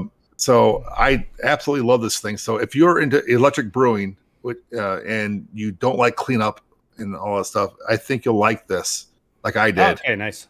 Yeah, so I got this 6 or 7 minute video, all freaking ready to go in the can, ready to like switch the setting to the public, and they tell me they won't actually have it available officially until mid-June because they're still doing some last minute tweaks to it. I actually had 2 of them here in my garage, and I had to send one back so they can do more prototyping work on it. So it's like so I have only one left, but it's okay. I only need one. It's cool. Trust me, you'll like it. Nice. Yeah, somebody commented on it saying it looks like a powerful external induction heating element, which would be sweet because there's not really any of those on the market for. You can't get a good, induction heating element for anything under in the thousands. I don't think. Not that that's necessarily what it is, but. I can't comment if that's fine. or incorrect. I'm just commenting. Okay. Yeah. That means it is. Well, or maybe not. I mean, I told them I wouldn't even give any details out until they did, right? And that was the agreement I had back in December when they told me about it originally. So I'm like, I've been waiting for like 5 or 6 months to share this with you guys, and it's killing me. But I told them I wouldn't share it until they announced it. So. If it's affordable, I'm going to buy it. But in the meantime, I want to give a shout out to Juvenal Hernandez. He has super chatted $15. If I was in one of your videos, I would text back. Much love to Juvenal, man. Cheers. He's a barrage. He gets it. He gets my bullshit. He gets my vibe, man. Thank you, Juvenal. Much love. Always showing love. But Larry, I've got the same problem, and I hit up Oliots. I was like, dude, I can't clean these electric elements. Like, how do you get in here? Yeah, but there is an Amazon thing. You still got to clean it manually and this and that. I mean, I don't have it, but I'm taking Olioz's word for it. But I mean, can you just turn it on with water and just crank it up? And will that just the heat kill it, or does it not work that way? What? I'm talking about the element that goes in there. It's such a bitch to clean. Okay. There is no element. Oh, okay. Never mind. There's no element. We're on different. Okay. We're on a different vibe. Duly noted. You need really hot temperature and PBW, and even after that, like sometimes you actually might need to rotate the element like midway through. Like I do CIPs. I don't know what your shit is, CH, but probably just soak it in PBW and hot water, and then you're still gonna have to scrub it at the end. Yeah, and when you let it cool down, that's when it sticks and hardens altogether. Solidifies, so you're just kind of back to square one. Blown for sure. Yeah. Northwest Small Batch Brewing, Steven, 150 for 20 minutes with OxyClean. That's what Noam just said. Yeah. Yeah, there you go. Does it matter? Do you even have to clean that thing? Oh yeah, you definitely do. I usually do. I've been doing like 3 or 4 batches, or even 5 or 6 batches if I'm doing them pretty much in a row, like every day, and then I just rinse it. That's why I quit brewing. That thing was too hard to clean. I was like, man, this is fucking. For me, I'm fermenting, and like all that like yeast and all this like protein just globs onto it. It's a different issue, but if you're like doing multiple batches in the same day, I could see just like giving it a nice rinse and going through the process again. Yeah. So, and there's got to be something out there, because these heating elements didn't start with homebrewing systems. These things have been around. I mean, they've been on Amazon for a long time. The 120s that with the tri they've been in like water heaters for like ever. Water heaters. Well, there's like there's like 3.5 4-barrel systems that use them as well. They'll use like 3 elements, but someone's got to make a good video on that. 15 kilowatts. Yeah. What do you think the percentage of people that still, as far as homebrewing goes, are electric versus propane? Do you think it's about 50-50 at this point? Because electric was or more electric. With how easy it is, way more. Electric is way more? Probably more electric now. Yeah, I don't think people aren't doing propane anymore. I don't know too many still on the propane. I think the problem good thing for homebrewers, man. Because you can't do that. I mean, you just can't do that commercially. It would just cost so much fucking money. Your bills would be through the roof. I mean, when I went to electric, I actually had to like install my own 240 circuit in here just so I can do that, right? Same, yep. I mean, I don't know a lot of homebrewers who are handy enough to put to open up their power box or their breaker box and and run new 240 line or whatever. I mean, it's not something that like an everyday average guy or person can do. I think that's a hindrance. Though. But 110s. Larry, I'll take it one step further. I've known one home brewer that rigged his gas line to do natural gas. We never had to buy propane. So he was just going off the same, whatever you get charged for cooking food. There's one person I've known that has done that. That's okay. Go ahead. You're saying? No, it's my buddy Donnie who owns Booze Brothers. And that's a huge power move, not having propane tanks and all the, what's a propane tank? Like $40? Natural gas is damn near free, or methane is nothing. Natural gas and methane are. Just be careful because I have a natural gas line right here. Like right here. Right, yes, and I could tap off of that, but I chose not to go natural gas because it's got lower BTUs than propane. It would take even longer to heat up your. Cheaper, yes, but still, for time savings, it's not so forever, great. Yeah, it comes down to the burner though, too. Yeah. Yeah, well, that too, but then with the electric, like the 120 circuit, which I had with the Grainfather, it'd take you 45 minutes to heat up to a boil.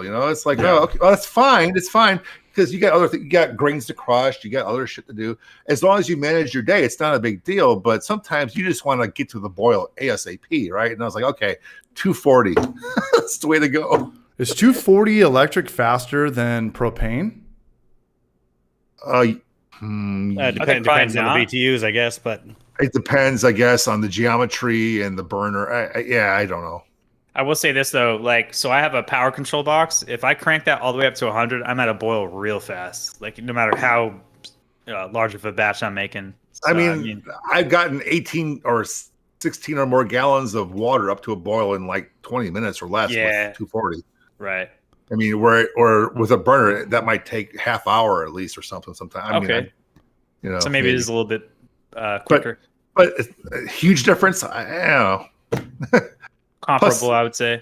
Yeah, comparable. But I think the cost and convenience of electric was better anyway. Even regardless of that, it's like not having to go fill tanks and shit. Yeah, because I use a propane heater and I have I think it's half my height. And I'm not it trying to sucks, be rude. Lugging that thing to go fill it. Yeah. Sorry, I lost my train of thought. It's not hard to do. Especially if you're me. And that's without marijuana. Oh boy. Is that legal in New Hampshire? That's where you live? Rhode Island, sorry. Is that legal there? Yes. You can now buy it recreationally. It used to be medicinal only, but now it's just any old grandma can just roll up and I'll buy a half ounce. A half ounce from grandma. Yeah, it's for my glaucoma. Yeah. Good news, grandma. You can buy as much as you want. That's funny. But all right, that's cool. So where were we here? I got sidetracked on the. We're about to try some of my saison. I'm losing friends. Oh, nice. Very good. Just texted both these guys. Nobody wrote me back. I texted them. Oh, dude, that's a bummer, man. Yeah, that sucks. Yeah, losing friends. Would you want me to call them for you? I can call them. Well, let's do a 3-way dial with Juvenal Hernandez. We'll figure it out from there. That's too bad. Nah, if I was down there, dude, I'd hang out with you a lot. Honestly, Larry. We'd be getting we'd have too much fun. But here's the thing. Larry. You're past the stage where you're gonna collab or do this. I don't want to run it by anybody. I don't want to show anybody is this good? Do I have to take this down? Or, I wasn't supposed to say your name or show your face. I got to go back. I'm done with all that shit. But it makes a lot more sense when you've seen Homebrew for Life video. James, are you catching up with the context about this? The guys that I put in my life? I kind of got the Did you have to pull your video from today? Or? I'm not pulling the video. I would pull the video if they really wanted me to, if they were like, hey man, like this could jeopardize my career, then I definitely would. Yeah. I get no doubt about it. For sure. No doubt about it. Yeah. Sure. Yeah, I was just curious. I texted them both in the text 3 times in the group text, and I've texted them both individually. Oh shit. Speak of the devil. Oh, you heard back. Are they watching the stream? No. Holy shit. Okay, we're good. Okay. Okay, we're good, man. Yeah. Well, nowadays, like back in the day, if you don't hear response for 2 weeks, like that's how it was. Nowadays, if somebody doesn't respond after 5 minutes, you're like, there's a fire. Everyone's dead. We're breaking up. Car crash. Yeah, we're breaking up. It's funny. So you guys chill or what, man? What's going on? Yeah. All right. Sure. Fuck yeah. I want to make more videos with these guys. Drink to that. Yeah, fuck yeah, we're going to drink to that. All right. I need the hallelujah on my stream deck. I don't really like beer that much. We'll do the Josh Wiseman in the meantime. Fuck, dude, I'm going to do an NBC, man. I don't know about you. Just say it.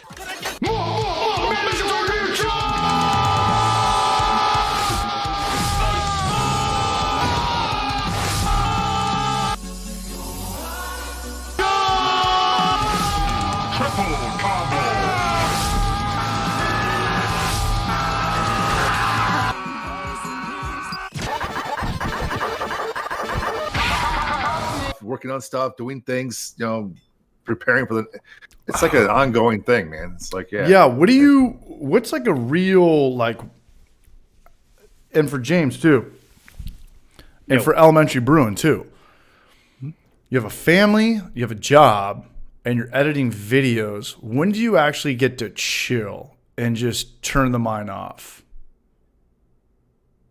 Once a week? That's something I actually really got to start working on, because I spend way too much time doing the brewing and it's a balance. Well, not even as much as the YouTube lately. I need to get back onto it.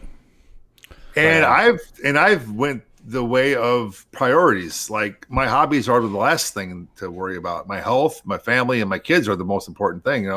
So it's like, my frequency of posting, as you've probably realized, the past few years has dropped dramatically. So that's how I do things. I prioritize myself, my health, my family first, just like any hobby is like, they're there for the free time you have. Well, if the free time's not there, you don't do your hobbies, and then therefore nothing gets done, right? For your hobby. I mean, that was a great answer, but like, how do you still do it though? Like, like how do you, like I work 35 hours from 5 p.m. to 1 in the morning, and I wake up at about 10 o'clock. This is assuming that I don't drink. I only drink 1 or 2 days a week. Mm-hmm. And I wake up, I'm like, I'm going to edit for 5 hours. And then all of a sudden I have to go to work again. And if I don't go to work, I have to go to the gym. Oh, shit, man. Holy fuck. No, hey. Look who's here.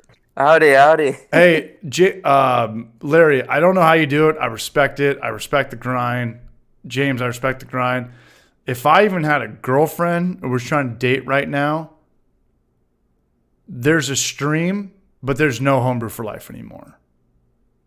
Well,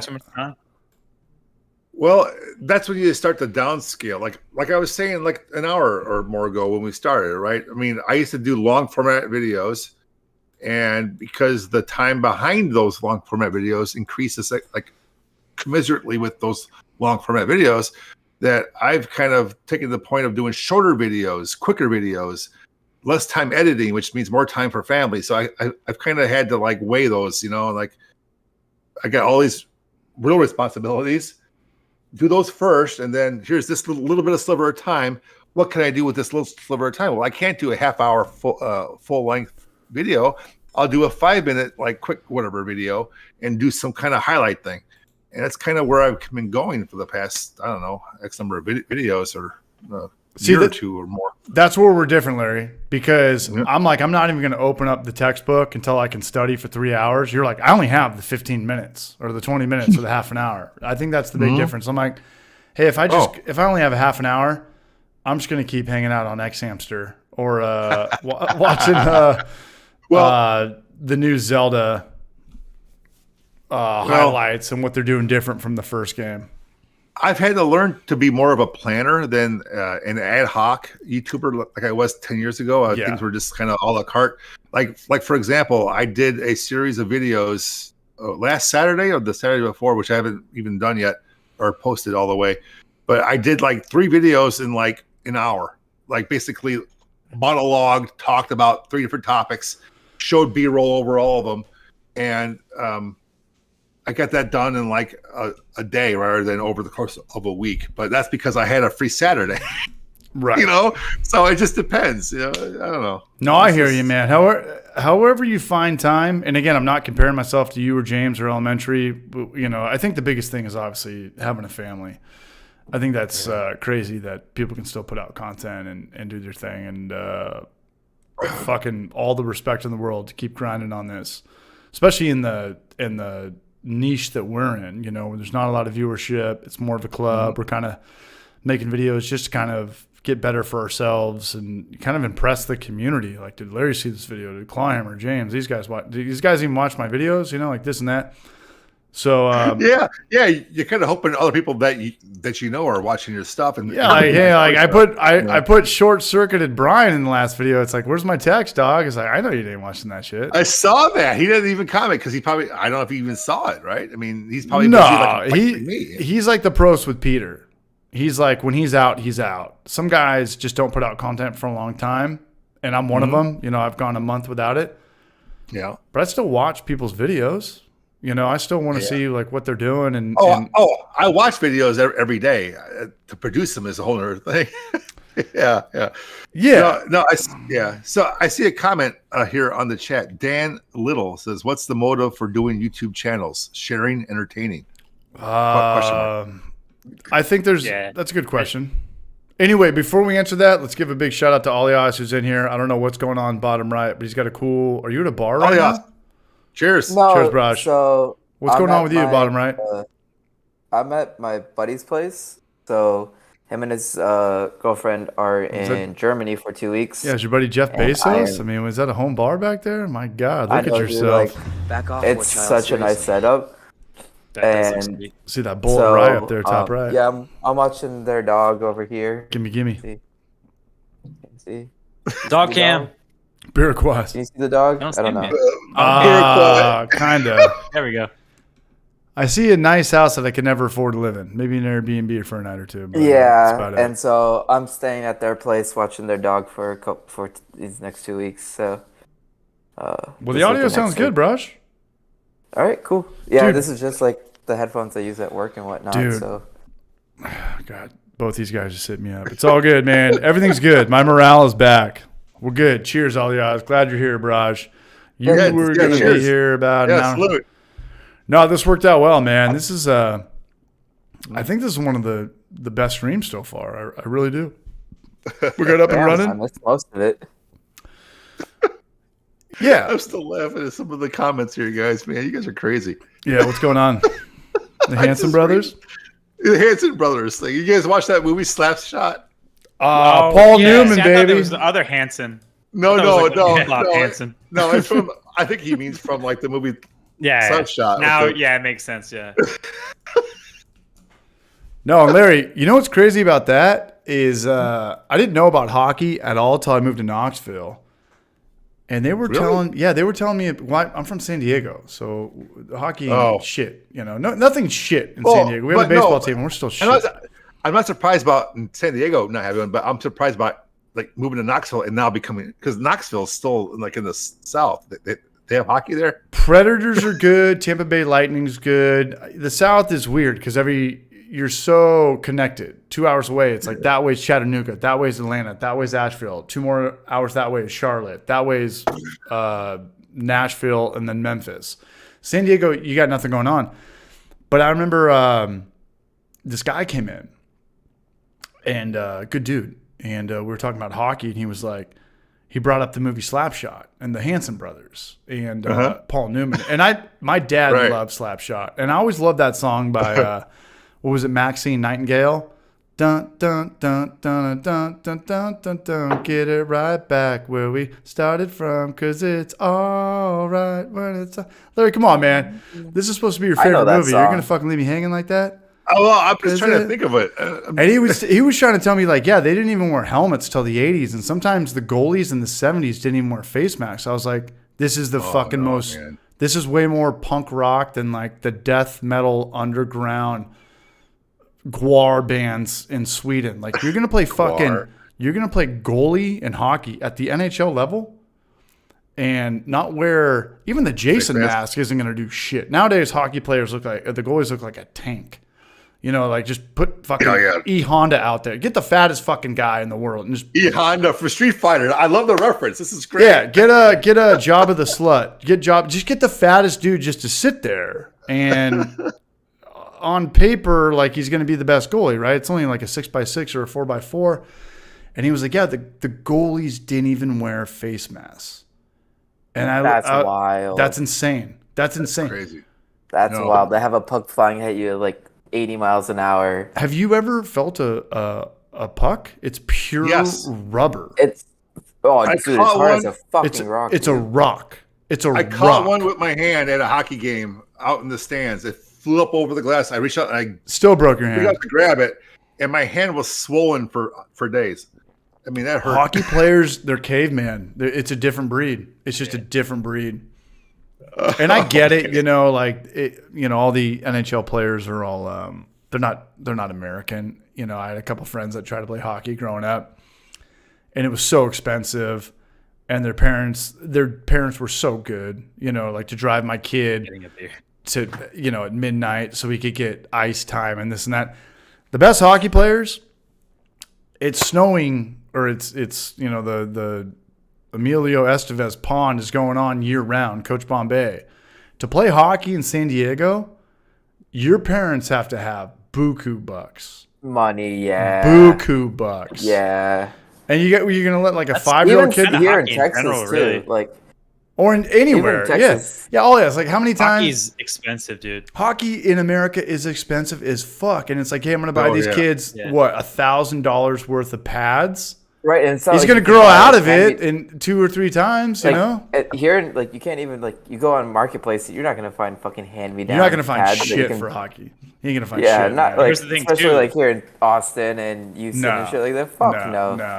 No. Hockey is for savages, man. And as much as I don't know shit about it, I know, like, the Wayne Gretzky's and the Ovechkins.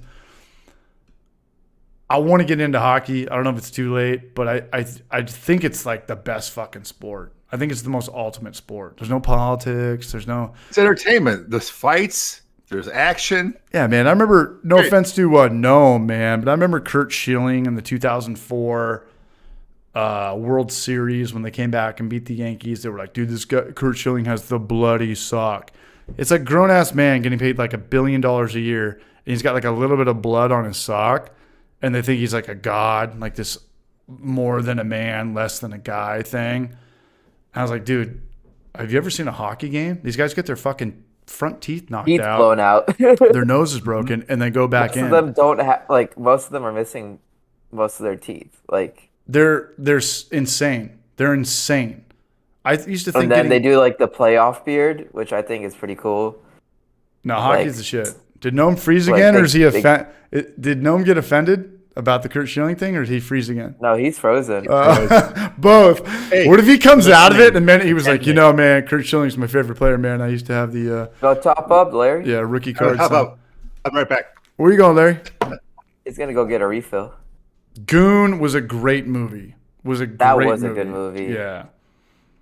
You know what's funny, Alias? I was hitting up me, Kevin, and the guys and Garrett went out to dinner the night after we shot that video, which was last week. And I said, what's the problem with hockey? Is it too white? Do you need like a Michael Jordan? Do you need more? There definitely aren't colored people in hockey, I'll tell you. No, but he was telling me those guys both love hockey, and they're like, the number one dude that just fucks everybody up is a fucking black barrage. And I was like, damn, really? They're like, dude, he's like the most savage guy ever. And I was like, there's been some good hockey player. PK Subban comes to mind. Here's a weird thing too about. So I think it was the Boston Bruins had a black hockey player before the fucking Red Sox did. Really? God damn. Yeah, pretty sure. God damn. But we're talking about so because the thing is, like, in my cultures, and like I'll talk to, like, I don't think in colored folks, like, we think about hockey a lot. I want one like of those. at least here in the South. Maybe because we're in the South, but like I guess because like my cousins in Canada, they all play like either like ball hockey or ice hockey. Roller hockey. They all start off like with ball hockey and street hockey and stuff like that. Yeah. And then some of them will play ice hockey, but then they get to an age where they're like 40 years old and they're like, yeah, we're not risking playing fucking ice hockey, so we'll switch to ball hockey. Not even that, man. They fucking put those helmets on. Like, I played lacrosse growing up. They protected your ears. Yeah. You protected your face. The hockey you don't guys. Get your ear fucking blown out. Dude, the hockey helmets do nothing. Like, nothing. Like, they might help you if you fall back and slap your head on the ground. Half the time their straps aren't even fucking buckled. They're not even buckled. Some of the guys have the visor, which is not going to protect your nose or your mouth. Yeah. And your ears are wide open. It's just the dumbest fucking helmet ever. There we go. Concussions are bad in the NFL. Think about the fucking NHL. Yeah. But how come hockey doesn't have the awareness? It doesn't make enough money? I think it's because I don't know. They're just used to getting concussions? And I think also... Yeah, I'm with Larry. I'm with Dan Little, too. I feel like a lot of the concussions are mostly from fist fights, too. That's what also, by the way, makes hockey so unique. They're like, hey, let's also be boxing. You're right. Yeah. Hey, I know. I remember. I remember a boxing match and they broke out playing hockey. Right. It never gets old. Yeah, I got a old joke. I got a drinking team that has a problem with running. No, James, remember Blades of Steel for the NES? Oh yeah. What was the best part of that game? Just pressing the fight button and getting into the in the full fight. Screen fight, and then the loser goes to the penalty box. Yes, that's the key to it. James, remember the if you had enough points or something for the halftime, you could play that weird game like the Gradius or whatever. Yeah, it was like a game was. Yes, you remember that? Yeah, I don't remember how you got to that part, but yeah. It was something to do with maybe it was random. Maybe you had to have like a hat trick with one guy or whatever. But without that game, it was just straight up ice hockey, which is still a great fucking, a Nintendo game with the Mario, the Luigi, the Fat Mario, the Skinny Mario. And then Blades of Steel came out, and it was like, we're going to... Blades of Steel. Yes. You got in... Larry, you remember that? I remember the name. Yeah, I know. You would lock up with a guy. Just playing the regular hockey game, and your guys would light up kind of like a star from Mario. Like this guy, if it was a blue team, they'd get like flashy blue, and if it was a pink team, they'd get flashy. And if both you guys just started smashing A/B buttons, it would go to this random cutscene where you'd go to actually fight each other. And okay. Oh, I forgot about that. Yeah, you remember that? Real good graphics. It was really good. It was like Super Nintendo graphics. We're talking like what, 1989? Wow, that's quite progress. That's progress there, man. Was it that early? Was that NES? Yes. Really? Yes. Holy shit. Yeah. There were some decent games on SNES too, or it's either SNES or GameCube. There was a game, I think it was called Stanley Cup. It was actually almost like first person, or maybe third person. Oh shit! Look at Gnome, or look at bottom left. Look at James. Go back to that. Sorry, Gnome. Okay, sorry, Gnome. Holy crap! You can actually click on a person to in Discord to actually make their screen larger than the others. I didn't know that. Yes. Oh yeah, you can do that, but I don't know how to undo it, so I don't do it. I don't know how to undo it, so I don't do it. That sounds like a James Brown quote. I don't know how to undo it, so I just don't do it. And then Party Time James Discord knowledgeable. I don't slaps his knees on the ground. Can I get a hell yeah? Papa's getting a brand new bag. I can't undo it, so I don't do it. All right, let me hit the head. Is everyone just hitting the head at this point? Nah. Oh no, not yet. Dude, I want all of y'all to take a rip of that bowl of rye back there. I see it top right. I see the pink and I see the green back there. Wow, what a collection he's got there. Yeah, he's got a killer one. Payment for watching the dog. Yeast in the brush. What's up, dog? Yeast, you want to get on here tonight, man? Yeah, he does. 30 people in. Yes, he does. Well, we need an even number. Odd numbers apparently are not a good thing. No, odd number's cool. This is 5, and the way that I always set it up earlier was I would just pull like the horizontal thing, like the belt strip, and then I'd put the dumb chat and all that shit. No, this is working out. Back off, war child. Seriously. The Nintendo Ice Hockey did the same fight thing? I don't think it did. I think Jimmy Mofo was wrong, but I've been wrong before. I think you just ice hockey. I think you just got knocked each other over. They just fell over when you hit them. Yeah, you didn't go into that cutscene. I'm with James. You could just go at it and hit the AB really fast, but they just fell over. Yeah, when you got them. So we're kind of we're what do you call it when you're half happy? When you're kind of half right? Commiserate? Half right. Every girlfriend ever had. No, yeah. Wow. You want to do this or that? What is it called when you're half right and you're half happy? Half right and half. Compromise. A compromise. A compromise. When you're half happy. Yes. It's a compromise. Yeah. We'll compromise on that, Jimmy Mofo. All right, hold it down. Nobody go anywhere. So, Larry, did you get any new brewing toys lately that you're allowed to talk about? Ooh, here we go. Here we go. Just that brew. Just that thing. Just that Brew Built X2 that I've been fighting with. Oh, for 2 months. Yeah. They've been going around pretty heavy. How are the ports on it? Are they all the full size like 1.5 ports or? They're all 1.5 except for the 4-inch top and the 2-inch bottom. But quite honestly, I've been struggling with its inability to hold pressure. I mean, I've been struggling with that. I hate those I hate the spike lids. The SS Brewtex I'm finding SS Brewtex just hold pressure because it's a normal tri-clamp on the top but the SS Brewtex stuck because the things they call 1.5 tri-clamps are really 1.5 tri-clamp ends or ferrules or whatever you call them, but the actual pipes are only 3/4 inch or half inch, which is ridiculous. Oh, I didn't. Yeah, no, yeah. This thing, because they use those V clamps to spike. I don't like them. They're not designed for this application. They're not designed. They were never intended for this use case. But yeah, we got Spike, we got Blickman, and we got Brew Built all using them for that purpose. And they may work, but they don't work exceptionally. They should just manufacture up if they need to make a 20-inch fucking tri-clamp, then they should just do that.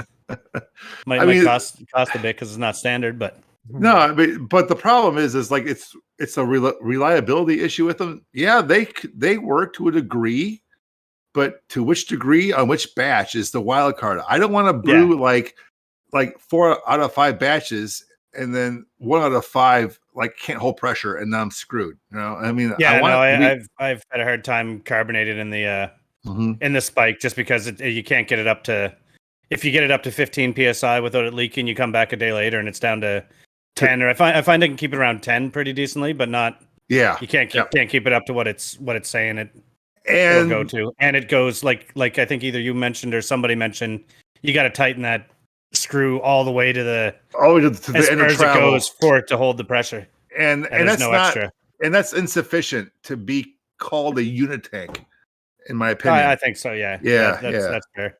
It's a conical, yes. Is it a unit tank? No, because you can't carbonate and age in it because you can't hold pressure up to 15 plus psi, right?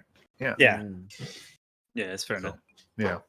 What was that easier. Like sauce you used, Elias? Sorry, I'm interrupting. Oh, no, What, this one? An actual good beer conversation for me to like see what the fuck he's putting on whatever his food is. Yeah, I'm just having like chorizo bean and cheese taco, and then I have this salsa verde that I made. Oh shit! Okay, it's like tomatillos, jalapenos, a serrano, cilantro, and some seasoning, and then blended with some oil. And so I also like cook the tomatillos and all that in some oil as well too. And that's how it gets that like creamy color. I'm hungry. Stop. Yes. So I just saw a video recently, right? So he was explaining how to make like a nice jalapeno sauce, and it was like nice and creamy and stuff. Mm-hmm. And I've tried to make those like using like sour cream and like stuff like that, and I was way wrong. He's like, you never guess what it was. It was just oil to emulsify. To that oil is emulsifier. My mind was blown. I was like, holy! And I haven't done it yet, but I want to make some of that stuff. That's what this is. I have to. Yeah. It's so good. Like I love making shit on like everything, dude. I gotta watch that. Make me excited, dude, because I gotta do it. So is there a video? I must not have seen this video. Is there something that you did about this topic on your channel? What, me? No, Alias doesn't have a channel, unfortunately. He should. I don't do YouTube. Oh, well, that's why I didn't see it. I'm like, okay, well you gotta get started. I'm just a poser on this podcast. I just brew beer occasionally and make jokes. Oh, I love doing hot sauces, grilled sauces, fermented sauces, whatever. Yeah. You know. So I haven't done any fermented sauces. I really want to try it. My issue is my spice level. My spice tolerance has gone down over the years is because of my acid reflux. Same here. And so I can't eat as spicy as I would like to because I miss it so much. But the good news is, like, I've been taking medication and now I can. Well, I take medication for it as well, but aside from that, you don't need to. Fermented sauce doesn't need to be hot. You can use medium, mild peppers. You still ferment those. Yeah. So I really want to play around with it. Because I've been really enjoying making salsas, and my girlfriend loves it too. So, like, I definitely want to play around with more salsas and fermentation. Because I've been pickling stuff for a bit now too. And I mean, you can ask any of these guys. Like, I love cooking. Like, if I wasn't brewing, I'd be a professional chef if I wanted to. Like, I love cooking so much. Like, that was my childhood dream, was to be a. I mean, you're barbecue Larry. Like, I love barbecuing as well. Oh, we lost him. When I was a little kid, I thought my dream someday was to be a chef, a famous chef. Yeah. And then I got to high school and I worked some part-time jobs in restaurants and stuff. And I realized, hell no, being a chef sucks. No, I do not want to be that career. But for a hobby, it's fun. For a hobby, I love doing it. I love doing it. I love cooking for folks. I love cooking for myself. Yeah. What do you mainly cook for barbecue on? What do you smoke on? Well, all of my cookers, except for one, are Kamados because it's like low maintenance. Hands off, kind of put it on, set it and forget it, go to bed, kind of wake up in the morning, the shit's done, right? I don't have to like stoke. Do you just so for your coals, do you kind of like do like a snaking kind of thing so that like it slowly burns through and keeps the same temp?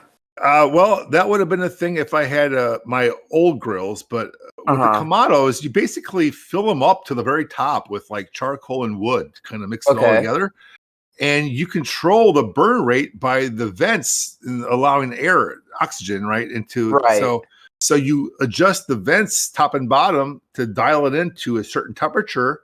And I use a temperature probe as a monitor just to make sure, but then I walk away because I mean, it's just like it just. So do you just you pile it all in, and then do you just light the bottom, and then you set your temperature, and then they'll slowly burn through the rest of the charcoal and wood? I generally light the very top center, Gotcha.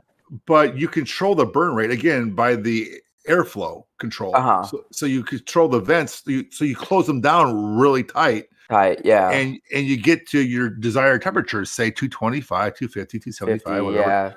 And then as long as it stabilizes and it holds, you're generally ready to still walk away for a while, a couple hours, come back and check on it. But I cook overnight because that's how I roll. So I have a temperature monitor or a controller, depending on what I'm trying to do. But my phone or my little nightstand thing will go ding ding ding ding whatever at 2 a.m. and it says, it's too high, too low, whatever. But you go outside, you open the vent, you close the vent, you tweak it just like the width of a toothpick. It's such minor adjustments, and then you go back to bed, and then you wake up and the food's ready for lunch. So that's how I learned to do it. I mean, I used to use those Weber grills, and I did the offset smokers, and I did the vertical smokers, and I did all these different things. And quite frankly, they're all high maintenance because you got to throw a log in the freaking thing every half hour. You got to stoke the fire. And when I was younger, in my 20s, I didn't mind getting up at 3 a.m. to go start the grill for a 5 o'clock party or whatever. Yeah. But now that I'm older, it's like, no, man, I'm putting this shit on before I go to bed the night before, and then cook overnight and through the day.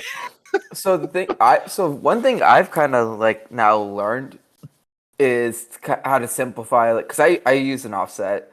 I have about a 120, 130 gallon offset. It's like 1/4 inch thick steel in the cooking chamber, 3/8 on the firebox, so like it holds its temp.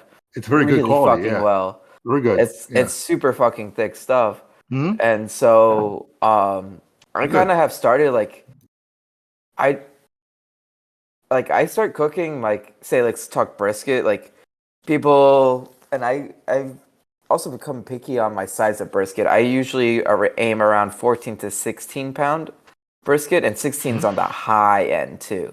Okay. Super high. And so I like to stay around that size. So I know like everything's going to cook evenly, and I don't have like a super long cook. And if it's any thinner than that, I know I'm going to end up like a little bit drier than I would like to be before I get like a nice bark. You're right. Yeah. So that's the kind of size I've been around, and I've been cooking around like starting at like 250 for like first like 2-3 hours, just to kind of like, and keeping my stack half closed so that like it really keeps that smoke flavor, really builds that bark. Then I'll bump it up to like, for the rest of the cook, 275 to 300, and then once I wrap, I'm like 300, 325. Because once it's wrapped, I know I'm not worried about like getting any smoke flavor or overcooking, because like it's wrapped, it's covered in tallow, it's gonna be moist, it'll stay fine. And then once I start feeling it, like I've been able to get like 15 pounders to cook within like 8 to 10 hours, and I'll throw it in the oven and let it rest overnight at 150. So like whatever temp it goes in at, it'll slowly come down overnight, and I'll pull it out an hour before I'm about to serve and let it come to about 145. And I know it's perfect for slicing, and it comes out perfect, exactly where I want it every single time. That's awesome. Yeah. And it almost creates like once it's sitting in the oven, it almost like confit, like it's like a confit at that point, because it's just still sitting in all those juices within its wrap. And I'm just, it really comes out very juicy. Man, I'm so hungry. I have a whole, I have a 19-pound pecker brisket I'm doing next weekend. Yeah. I'm looking forward to that because I haven't done one in months. Yeah, and now you're getting me excited for it. Thank you. Hell yeah, dude. I mean, you can ask them. I love talking barbecue. Oh, yeah. Sure. Anyone's got a problem with that, you can kiss all of our asses. You know, enough's enough. Well, I mean, CH, being in Knoxville, I'm sure you just go to your local street corner and have some like street vendors selling you barbecue out. You would think that it's more than San Diego, but it's not. All the odds of Noam have been here. All he has to know is barbecue. Yeah. Noam is allergic to eating food. All he eats is buffalo chicken sandwiches. He doesn't. Did he freeze again? Every time I make a crack about Noam, he froze. Yeah, he froze again. I take a shot at Noam. Yeah, enough's enough. No, it's the food out here is not as good as you would think. It's again a California thing to kind of stereotype and think like everybody in the South is like killing it at barbecue. Austin, Texas is on a whole other level, and Alias is funny because I don't know whose podcast it was I was watching, but they were rocking the Terry Black hat last week, and nice. Yeah, I know that now, and that's a fucking diehard Austin, Texas vibe. Yeah, absolutely. They started out in the Lockhart area, and now they opened up their downtown Austin location. That place fucking kills it. That was the one where the dad and the son kind of got into they had the beef kind of thing. Yeah. Legal cahoots of this and that. Of the naming and everything, yeah. That's crazy, and man. Recipes and shit. I don't know if that's a shitty dad or a shitty son, but if I was the dad, I would want my son to, have that name, but who knows the behind the curtain of that. But also people are very like territorial when it comes to their barbecue kind of thing. So to answer, here was Alias's take. Correct me if I'm wrong. We had some barbecue out here. It was definitely not as good as Austin, Texas. And the way, Larry, to answer your question, the way to hide barbecue is just, put it in a quesadilla and have a medley with cheese and salsa and maybe some cheaper meats and this and that. I think the real way to taste barbecue, it by itself, no. Yeah. Even no sauces, no gimmicks, no nothing. Like you bite into it, you taste it, and you'd be like, yeah, I can eat a plate of this. Alias, one step further, Rebob, the guy in the wheelchair, that's my favorite regular. Yeah, Rebob, so that dude, that's the fucking gnarliest American who's ever lived. I'd love to get him on here. He would never come over, though. I'd be like, I'll pick you up, I'll take you over, I'll put your manual wheelchair in the back of my car. All right. He was a frog man. He's just got too much pride. He'll never ask for a handout. He will only go as far as his wheelchair battery will take him. But we buy each other food when I'm at Highwire. He doesn't fuck. If it's Mexican food, he'll never fuck with hot sauce. If we get steaks, he'll never fuck with A1. He's like a real good meal, a real good place. You don't have to put this shit on it. You don't have to hide it with mayonnaise or ketchup or fake vanilla creams. Like real French fries, I don't know. I'm sure the real French fries in France, they dip that shit in mayonnaise like a motherfucker. But if it's really good, whatever it is, you don't need that bullshit. You don't need that Taco Bell ketchup packet thing, like you're just hiding. If it's good by itself, the best barbecue is best bare naked, man. I mean, you just eat it. Yeah. I mean, you don't need a accoutrement. You don't need sauces. I mean, if it's really done well, you hack into the cut of meat and you just pull out a hunk of meat and you eat it, and it's like the best thing ever, man. It's juicy, it's tender, it's moist, it's flavorful, smoky, salt and pepper maybe in there. That's how you know you're doing well. Yeah, but Larry, here's my problem. Here's my problem because I'm addicted to Mexican food. And I can't eat Mexican food without salsa. And some places has better carne asada. Some places has better, red or salsa verde and this and that. Yeah.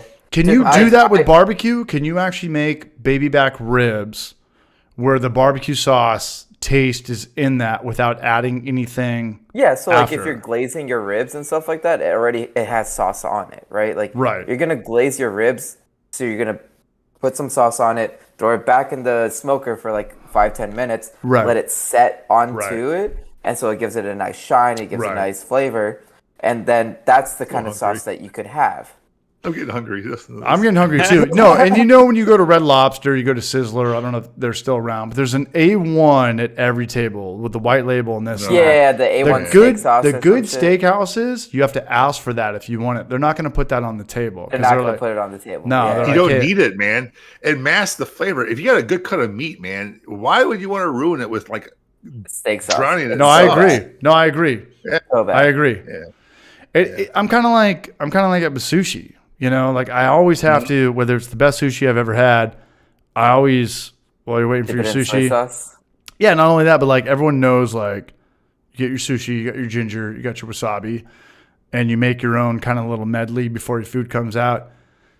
Am I blowing it? Are you not supposed to eat sushi with wasabi? And the wasabi is fake. If anybody knows about sushi, it's not real wasabi. Real wasabi is expensive as fuck. It's expensive as fuck. That root is so expensive. The shit that they're giving us is like powdered horseradish. It's like horseradish with like food coloring in it. Coloring. That's pretty much what it is. Right, but that's the only wasabi we all ever know. If you had the real thing from day one, you'd be like, get this shit the fuck on out of here. But if you only have the talk about hot sauce of wasabi, you're like, but if you're gonna talk about like my sushi's naked. naked. Mexican food and stuff like that, salsa is part of the culture, right? Like they put salsa on everything. They do, and like, that is part of it's part of the meal, right? And it being a side accoutrement, it's saying like how much you want to put is up to you, kind of thing. Right, and the salsa you're talking about, Alias, is when I know Mexican food. I know I don't know what it's like in Mexico, but I know San Diego Mexican food, and I know who's got the best carne asada. I know who's got the watery red shit that, when you pour it in your burrito, it fucking leaks down your wrists and shit like that. Yeah. And I know the guy that will actually buy like the freshest chipotle, the freshest habanero, this and that. That is part of the meal.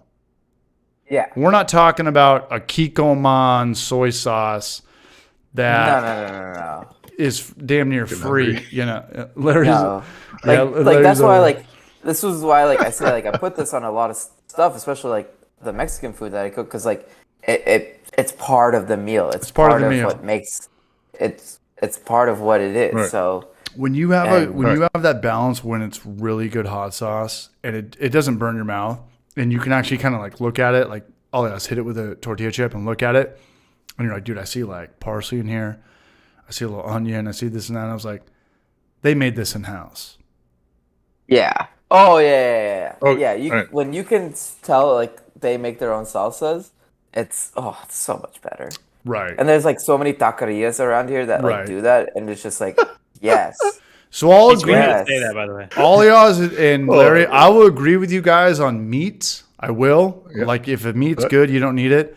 But when it comes to sushi and Mexican food, I want the good hit of flavor. I like soy sauce because it's like that sodium kick, right? It's a straight sodium kick. Sodium on top of your meal, so that it's gonna accentuate that meal, right? It's adding a bit of flaky salt to your meal. All this, we know it's hacky, but it's delicious and it's there and it's free. Right. No, it really enhances the meal. Right. Whereas barbecue sauce with barbecue, no, it's you're masking something. Sure. Sure. They're not. It's not the same. But what if they make the barbecue sauce in house? That's cool. That's cool. I'm asking fine. both y'all. But that's. But some people like saucy things, right? They just have to have a sauce. You have to. We're Americans. We're just used to every bite you take, you have to dunk it into ranch or mustard And in America, we give out sauce for free. We literally give out sauce for free. Yeah, we stole all that shit from France. You go to anywhere in the world, it's you pay extra 25 cents. You pay extra this. Right. And then we go there and I'm like, fuck, man, you want 50 cents extra for mustard? Fuck this place, man. I'm going to go on Yelp. I would never go on Yelp. The day I go on Yelp is the day that I will never be alive. All right. So the root issue is you go to a restaurant, they serve you brisket that was made that morning or the night before. It's partially dried out. All you guys taught me that. Well, everyone wants the sauce to help rehydrate it. But if you are home cook, if you're a home cook and you're doing a brisket or pork shoulder or ribs or whatever, and you get it fresh off the grill and you cut that thing and you dive into it, it's drizzling with flavor. It's you don't need anything. Yeah, the sauce is just going to really mask. I know exactly what you're talking about. Yeah. Larry, I know. I know pizza joints. I never have sauce out. I never have sauce. Right. I make my own barbecue sauces from time to time, but I'll use that to glaze my ribs or something like that. I won't, but I don't do it to have on the side while I'm eating it. If the food's been out for an hour or two, it starts to dry out. Right. And the sauce helps. Yeah. So that's why you have it. But if you are in the luxurious position of being right there when you pull that food off the damn grill, and it's just bubbling, and it's just smells and the drips, and it's real. Start cutting through it. I mean, the best meat you'll ever have is that cut right there. No, I believe you. Grill. No, and this is Larry. This is the shit that I'm beginning to learn because I never really paid attention to food like this. Mexican food, San Diego breakfast burritos, this and that. It's eggs, it's bacon, it's sausage, it's cheese. It's not this and that, but there's places, even pizzeria joints I go to in Knoxville, you have to eat the food right then and there. You have to eat it while it's hot. And if not, it turns into plastic, and then I have to start dipping it in ranch and hot sauce and Tapatio, That's right. Yeah. Readily available is its own vibe. It's its own tier. I don't know. Yeah. Hey James, sorry. Go ahead. What goes on with food up in Nova Scotia? Do you have?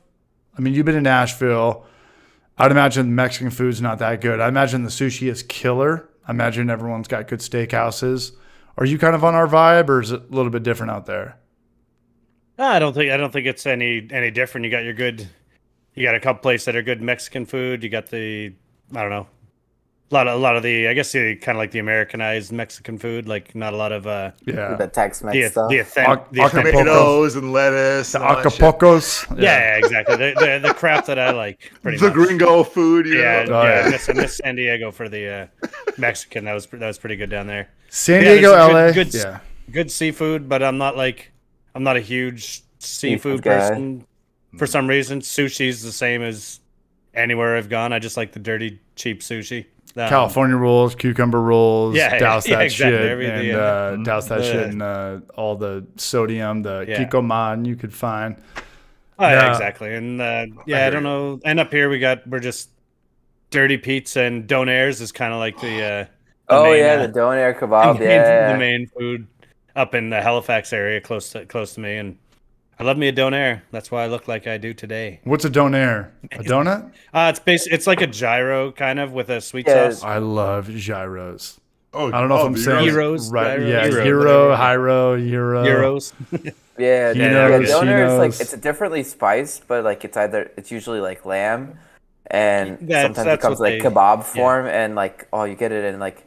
Also, like the bread is different. Like it's not in like usually in a pita, but like it's in a different. It's on its. You guys mind if I just start jerking usually off? a pita that's just been like greased up. Yeah. I'm gonna be like Randy Marsh from South. I'm actually like making chicken shawarma this week too. For like what is shawarma? Oh, it's so good. I do that. So like, I know it's good, but can anybody explain what shawarma is? Let alone how to spell it? Yeah, it's SHARWARMA. CH. I don't know. I had such a dad joke lined up. Hey, Noam paid his internet bill. No, I would include you in this conversation, but you don't eat food. I do that on the rotisserie. I take a bunch of chicken thighs, put them on a skewer. Some yogurt and it's like some spices and stuff. Yeah, let's go. Yes. Okay, so what does rotisserie mean? Because I'm going to steal all this shit and start making YouTube videos and act like I'm an expert. It's like give it to me. Rotating. Turning. Okay. So either over or vertically with your heat source. Or vertically. Right? Rotational. Yeah. But what makes that better? Like it hit the flames on the bottom. There's 4 prongs where it goes around all slow like. So it's like the juices are basically keeping it from drying out the entire time. So when you have it vertically, when you have it vertically, all the juices are flowing down from the top to the bottom, right? So it's all covering the meat. Whereas if you keep it sideways, right, it has less of that vertical, and so it's going to drip in more into that flame, So usually you want to do that with like charcoal kind of thing, because what they'll do is they'll go into the charcoal and flavor like the smoke and the exhaust from that fat falling into. It's like a self-basting. It's it's kind of just the juice just stays on the surface and drips sometimes, but it basically you're kind of trying to keep in that melted fat and grease and stuff on the meat as it turns. Dude, I'm licking my lips over here, man. I don't know if I want to fucking do a line of cocaine or eat You guys got me going though. I love shawarma though. So I make it at home once in a while too. It's really good. Quick before we go to shawarma though, where did rotisserie come from? What state was that? I guarantee it wasn't California. Well, that was the original barbecue. Right? I mean that was in the Caribbean, man. I mean that's where they put the meat a lot of the different fire regions, actually. Yeah. Because like you have the Mediterranean with like the vertical spit, right? Mm-hmm. Whereas like you come out to the West and like the Indies and stuff like that, they had the more of the horizontal, kind of like over the fire kind of thing. Right. And when I go down to Uruguay and visit my mom, I've never seen this anywhere except for Uruguay. Yeah, I'm going down there in January for 2 weeks. You guys want to come down to Buenos Aires? Oh, wow. Yeah, Larry, you want to come on down? It's not Uruguay. In January? Thank you. Really? Yeah, when it's their summer. But I'm going down there. But they do that one weird beginning or end of January? For my birthday, January 4th. I'll be 39. 4th, so beginning. Okay. Your mom is in Uruguay? I'm sorry. Hold on. Back up. So your mom lives in Uruguay? Yeah. Oh, okay. Cool. No, Larry, really quick. My mom was a career flight attendant for U.S. Airways before they got bought out by American when they were stationed out of Philly, Westchester. Okay. I remember going out there as a kid trying to track down fucking Bam Margera and all those guys. But anyway, she knew the world. You know, and Alias and Noam and James, we always talk about this. The people that like don't listen to media, just travel places by yourself and see what it's like with your own eyes. Like see what the culture's like. Your dollar versus this, you know, your dollar versus that. How far does your dollar go? And Uruguay was a plus move for my mom. My mom is a very persistent, stuck in her ways woman. Imagine that. You know, imagine a woman being like this. Yeah. And she hit the nail on the head, you know, like where you could live in San Diego in North County, it would probably cost like $5,500 a month to live where my mom does. She goes down there and she is like maybe a quarter mile from the beaches and she pays like $700 a month for not ocean view. Her balcony is facing like this side, but it is like the most fucking beautiful city ever, you know. And another California thing, you know. I remember my grandparents being like, "Oh, my grandparents on my dad's side that didn't like my mom because after my mom and my dad divorced, my mom, you know, was a woman and tried to go for blood and all that stuff. You know, play all the rights, and I don't blame her or discredit her. She was just knowing her rights as a woman in California. Okay. And my grandparents on my dad's side, who was like the foundation of my family, like the best people I've ever met. Like the reason that I'm in San Diego and I think I have a good life is like, oh, your mom's going to move to Uruguay. And California just think it's like third world, Mexico, like this and that. You go down to Uruguay, you're like, whoa, this is cheaper than Knoxville. Nice. This whole country, this entire country, their population is 3 million. That's like San Diego. That's like Chicago. Yeah. And you're like, you can live down here for free and cheap, and there's malls and there's strip malls and there's breweries and there's everything you could ever imagine. The only problem with Uruguay is there's a million stray dogs everywhere. There's like this giant problem with just stray dogs everywhere. I like dogs. Well, it's different when you go into a liquor store and there's like 4 dogs like trying to they're like fucking around and shitting everywhere. Yeah. No, and it's just one of those things where like you can stereotype anything until you actually go there and you're like, dude, this is an untapped killer fucking place. For sure. Good economy. Good health insurance, good police. So I know I'm probably going to... No, I'm speaking for both of us, even though I'm not. Because anybody who ever speaks for somebody who's not themselves is a piece of shit. I think we're going to be traveling for a long time. I don't think we're going to have families and marriages and this and that. But if you ever wanted to go to a place that was awesome and live in a Spanish-speaking country for a year that was safe... and it was like nobody has a gun, nothing bad happens, go to fucking Uruguay. Uruguay. It's funny you say that because Uruguay is not something that's ever in the news. Like, it's not even on anybody's radar. It's not even radar. Like, which is a good thing also because which is a good thing. It would be in the news. Yes. You know? Yeah. And everyone's like, oh, Brazil's the worst place ever. You know, Brazil, right? There you go. There's another one, right? It's always never been to Brazil. Can't Chile, speak for it. Brazil, but Venezuela's always in the news, right? But like, it's all just American clickbait, like cartel bullshit. You go down there and it's like, dude, Larry, the first time in my life I ever want to have kids was in Uruguay when I was actually down there with a girlfriend and she was dead set. Like, we're never having kids. I was like, cool. I'm cool either way. I think I'd be a great dad. I think you'd be a great mom. I heard that, Larry. That did not go unnoticed. But you go to a place. Sorry. Oh, Larry said he's sorry. Mandatory beer check. No, but you go and you sit down and you go to a restaurant and everyone's there as a family. And you don't see that in America. You go out to a pizzeria in America, all these fucking little kids are just staring at phones. They don't appreciate that the dad had like one night off a week. Like, how's your school? What's going on? In Uruguay, like, it's like Asian culture. You sit there and you talk to your family and your grandfather's at the head of the table.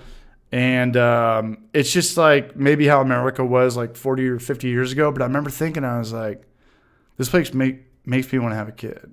Not that that's like why I'm going to move there or whatever.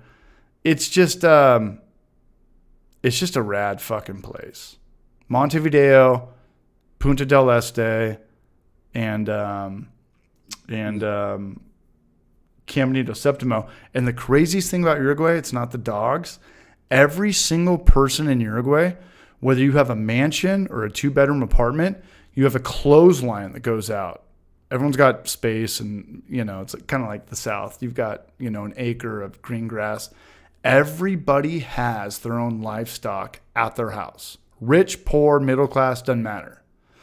And when you, yes, and it, like in America, it's like, where's your beef from? Sure, you have to put grass fed or organic. Yeah. In Uruguay, it's all just the realest animal. The chickens are a lot smaller. The cows are a lot smaller. The goats are a lot smaller. But it's a real animal. It's not a factory produced animal. It's not fucked with at all. And I just remember driving through like, not the ghetto, but like the lower class places. I was like, these people have like a goat, a coop, 2 cows lined up. They're like, yeah. And then once every quarter, you have a guy that comes over, a butcher, and he slaughters it, and your family's good for like a season.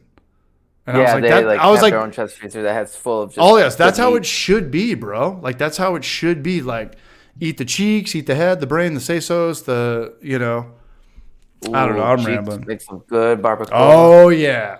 Oh, the cheeks, the tongue. You ever had lengua? I think I've had lengua before. Yeah. You ever had brain, sesos? Yeah, I've had. I've never had cow brain, but I've had goat brain.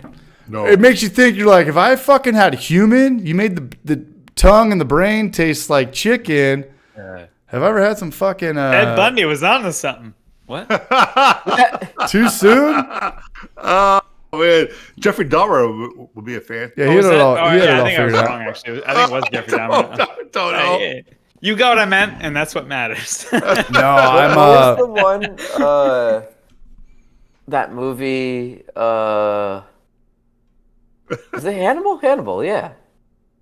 I had his liver with some fava beans. Silence of the Lambs. That was there was 3 movies. Silence of the Lambs. Yeah, there was 3 movies. Yeah, great movies, and I've seen them all. And obviously the fava beans was good. Do you know that, Larry, James? Do you guys know like the? It was the same author that wrote all 3, but Silence of the Lambs came out first. Yeah, and Hannibal and whatever that one was. There was the one, yes, and then it came out. The second one was with Edward Norton Jr. With I'm drawing a blank. Who's the fucking dude who was in Almost Famous? Who's the guy that overdosed on heroin? The blonde dude. He was in Philip Seymour Hoffman. Yes. It was Philip Seymour Hoffman. That was the one with what's his name? Yeah. The guy that played Schindler's List, the main dude, who was just in that movie, The Menu. You guys ever see the movie The Menu? The Menu was awesome. Ralph Fiennes. Ralph Fiennes. So awesome. Yeah. Okay, so he's so he's the dragon. He's also fuck all the Schindler's List menu stuff. He is the dragon in that. And then the one after that is the one with Gary Oldman, where he's like that gnarly, disfigured guy. Spoiler alert for anybody who's watching. That's like, these movies are 30 years old. But that was the one where they feed him to the pigs when you starve pigs for 2 weeks. Oh, okay, yeah. You want to hide a dead body? Anybody in here? Like, wasn't that like that British movie? That was also in Snatch too, with Brad Pitt.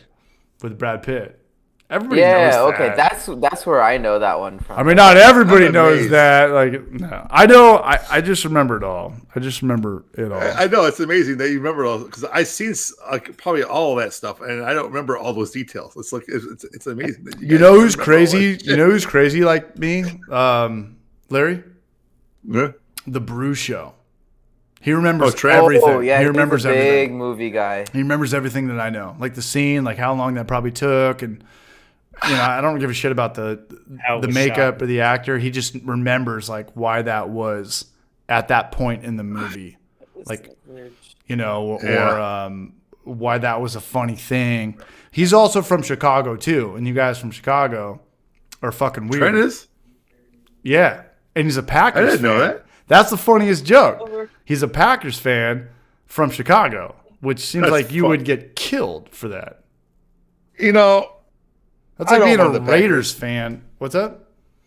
I don't want the Packers. I mean, they're a serious team as opposed to the Bears, who just kind of just dabble on year after year. Hey, at least Baker you guys had it, with like their last positive, and look how that turned out. Yeah, right. Baker Mayfield was a Bear? Oh no, I thought Browns, right? Aren't you? No. Oh no, Gnome's off. That's how dumb I am. Holy shit! No. Baker Mayfield was the Brown. He was the guy that was after that other pile of shit, Johnny Manziel. Yeah, I thought Browns was his team. That's my bad. I lost. What's going? I'm not. Lost. We're out. Chicago Bears was that like Jake Cutler the last like. Jake Cutler was Jake Butler. Yeah.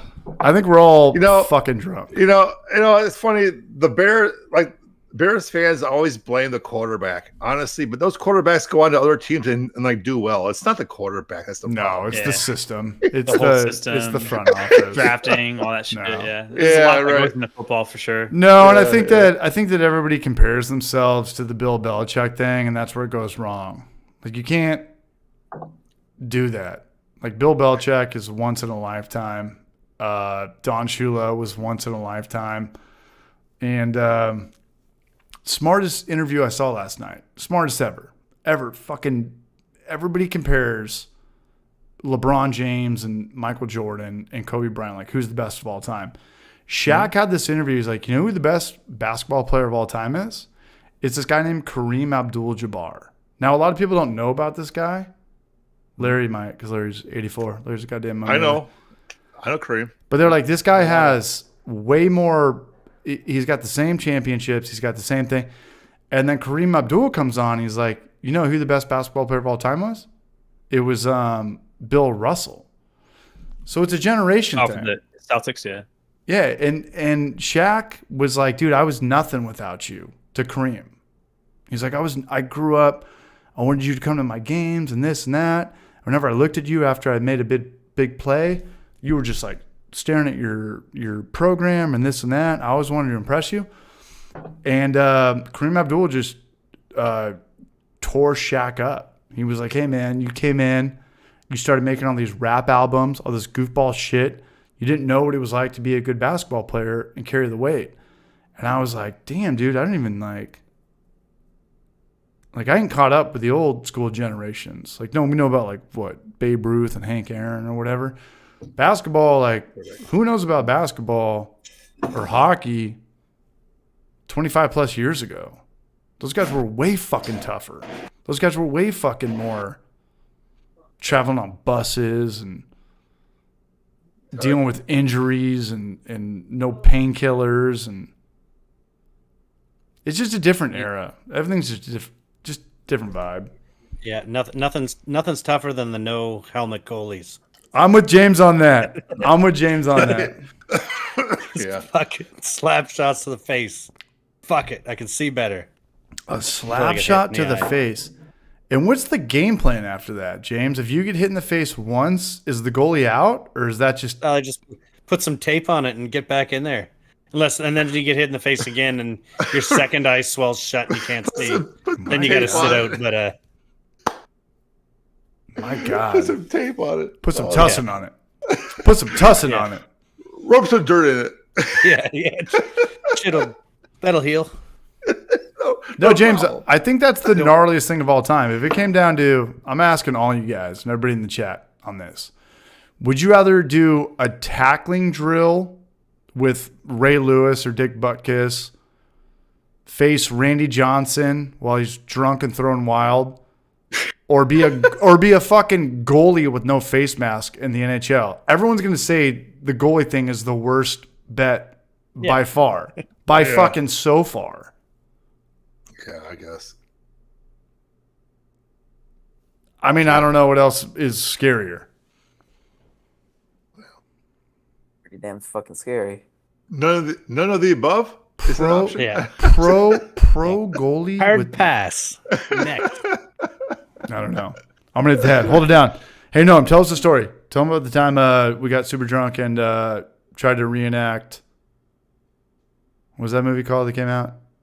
I just remember we were walking down VHS. No, remember we were walking down that one street when Orlando was like, "That was the gnarliest street you guys have ever been to. That's the gnarliest street in Tampa." And we're like, dude, we were the only people outside. We thought we were in. What was that movie on HBO that just reenacted that video game? Yeah, that's hilarious. What was that fucking video game? The Last of Us. Well, no. So fuck that shit. Apparently, there was like serial murderer that was like scoping out that street. And dude, no. Multiple people where we were like walking through. Hey, no, do it again. Doing that, hey, give me chugging a beer. Yeah. All right, no, tell that story. God. Yes, I still have a lot of footage from that night. Do you remember that night? I can imagine. Yeah, I do. Somewhat. It gets iffy towards like the 2 a.m. era. But I think right, because you talked about that in like our group chat. But apparently we were like walking, in some shady areas in Tampa. Yeah. Yeah, and then Orlando, who might be in chat still, I don't know, but he was there earlier. He's like, dude, like I think it was Orlando at least, but I went, I had my car like changed there one time, like my tire was out, whatever, and like that very same, because we were outside an auto body shop, like just like shit, and like it caught that. So he's like, dude, there was like people that were murdered there, like multiple times, like.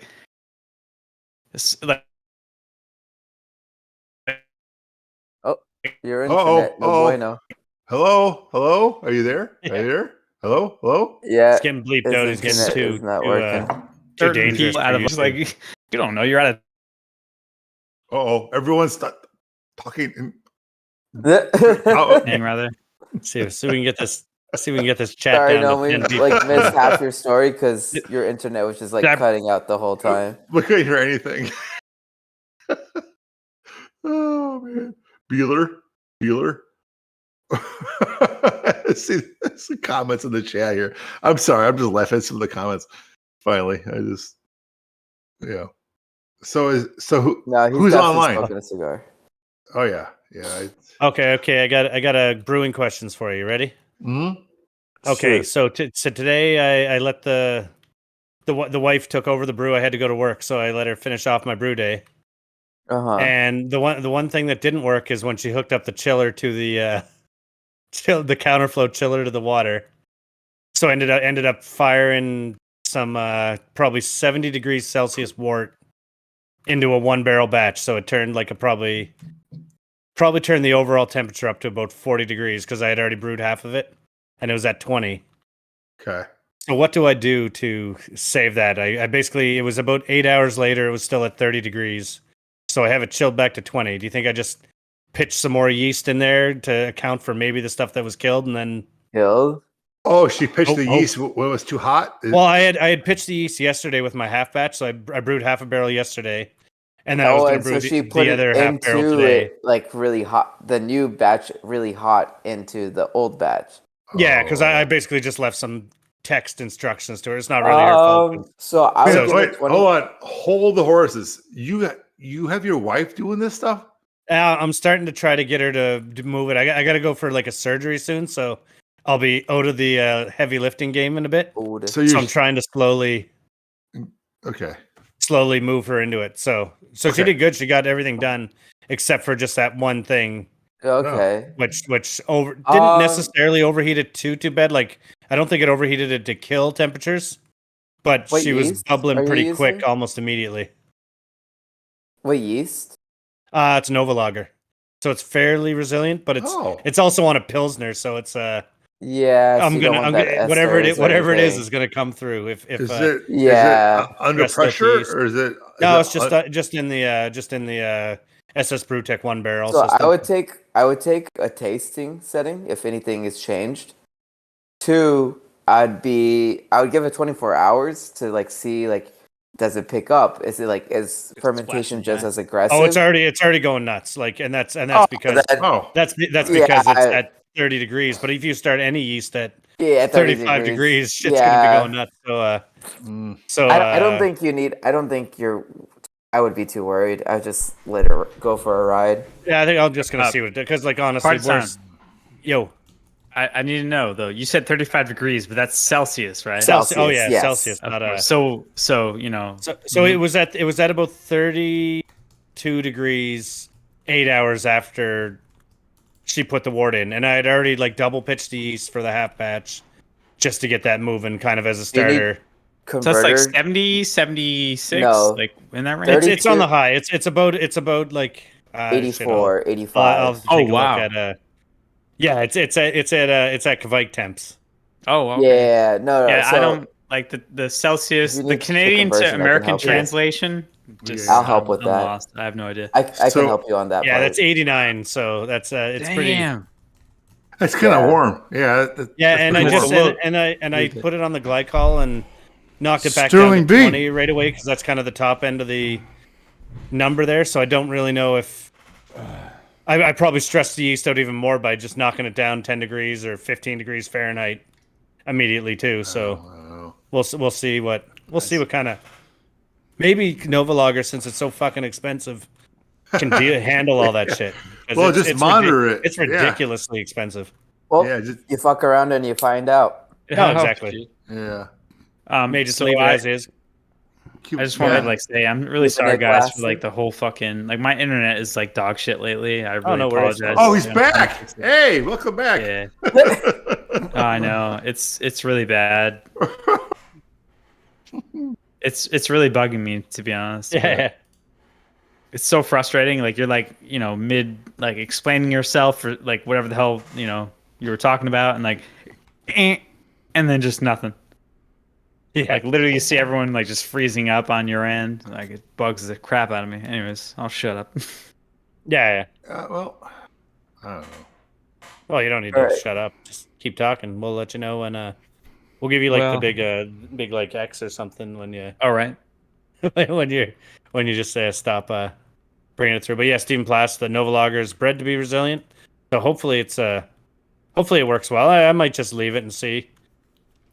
Could add a few more grams, but it's whatever. I mean, at the end of the day, even if the whole batch is ruined, it's only a few hours work and maybe $40 or $50 worth of materials, so it's not really. James, you definitely have the best.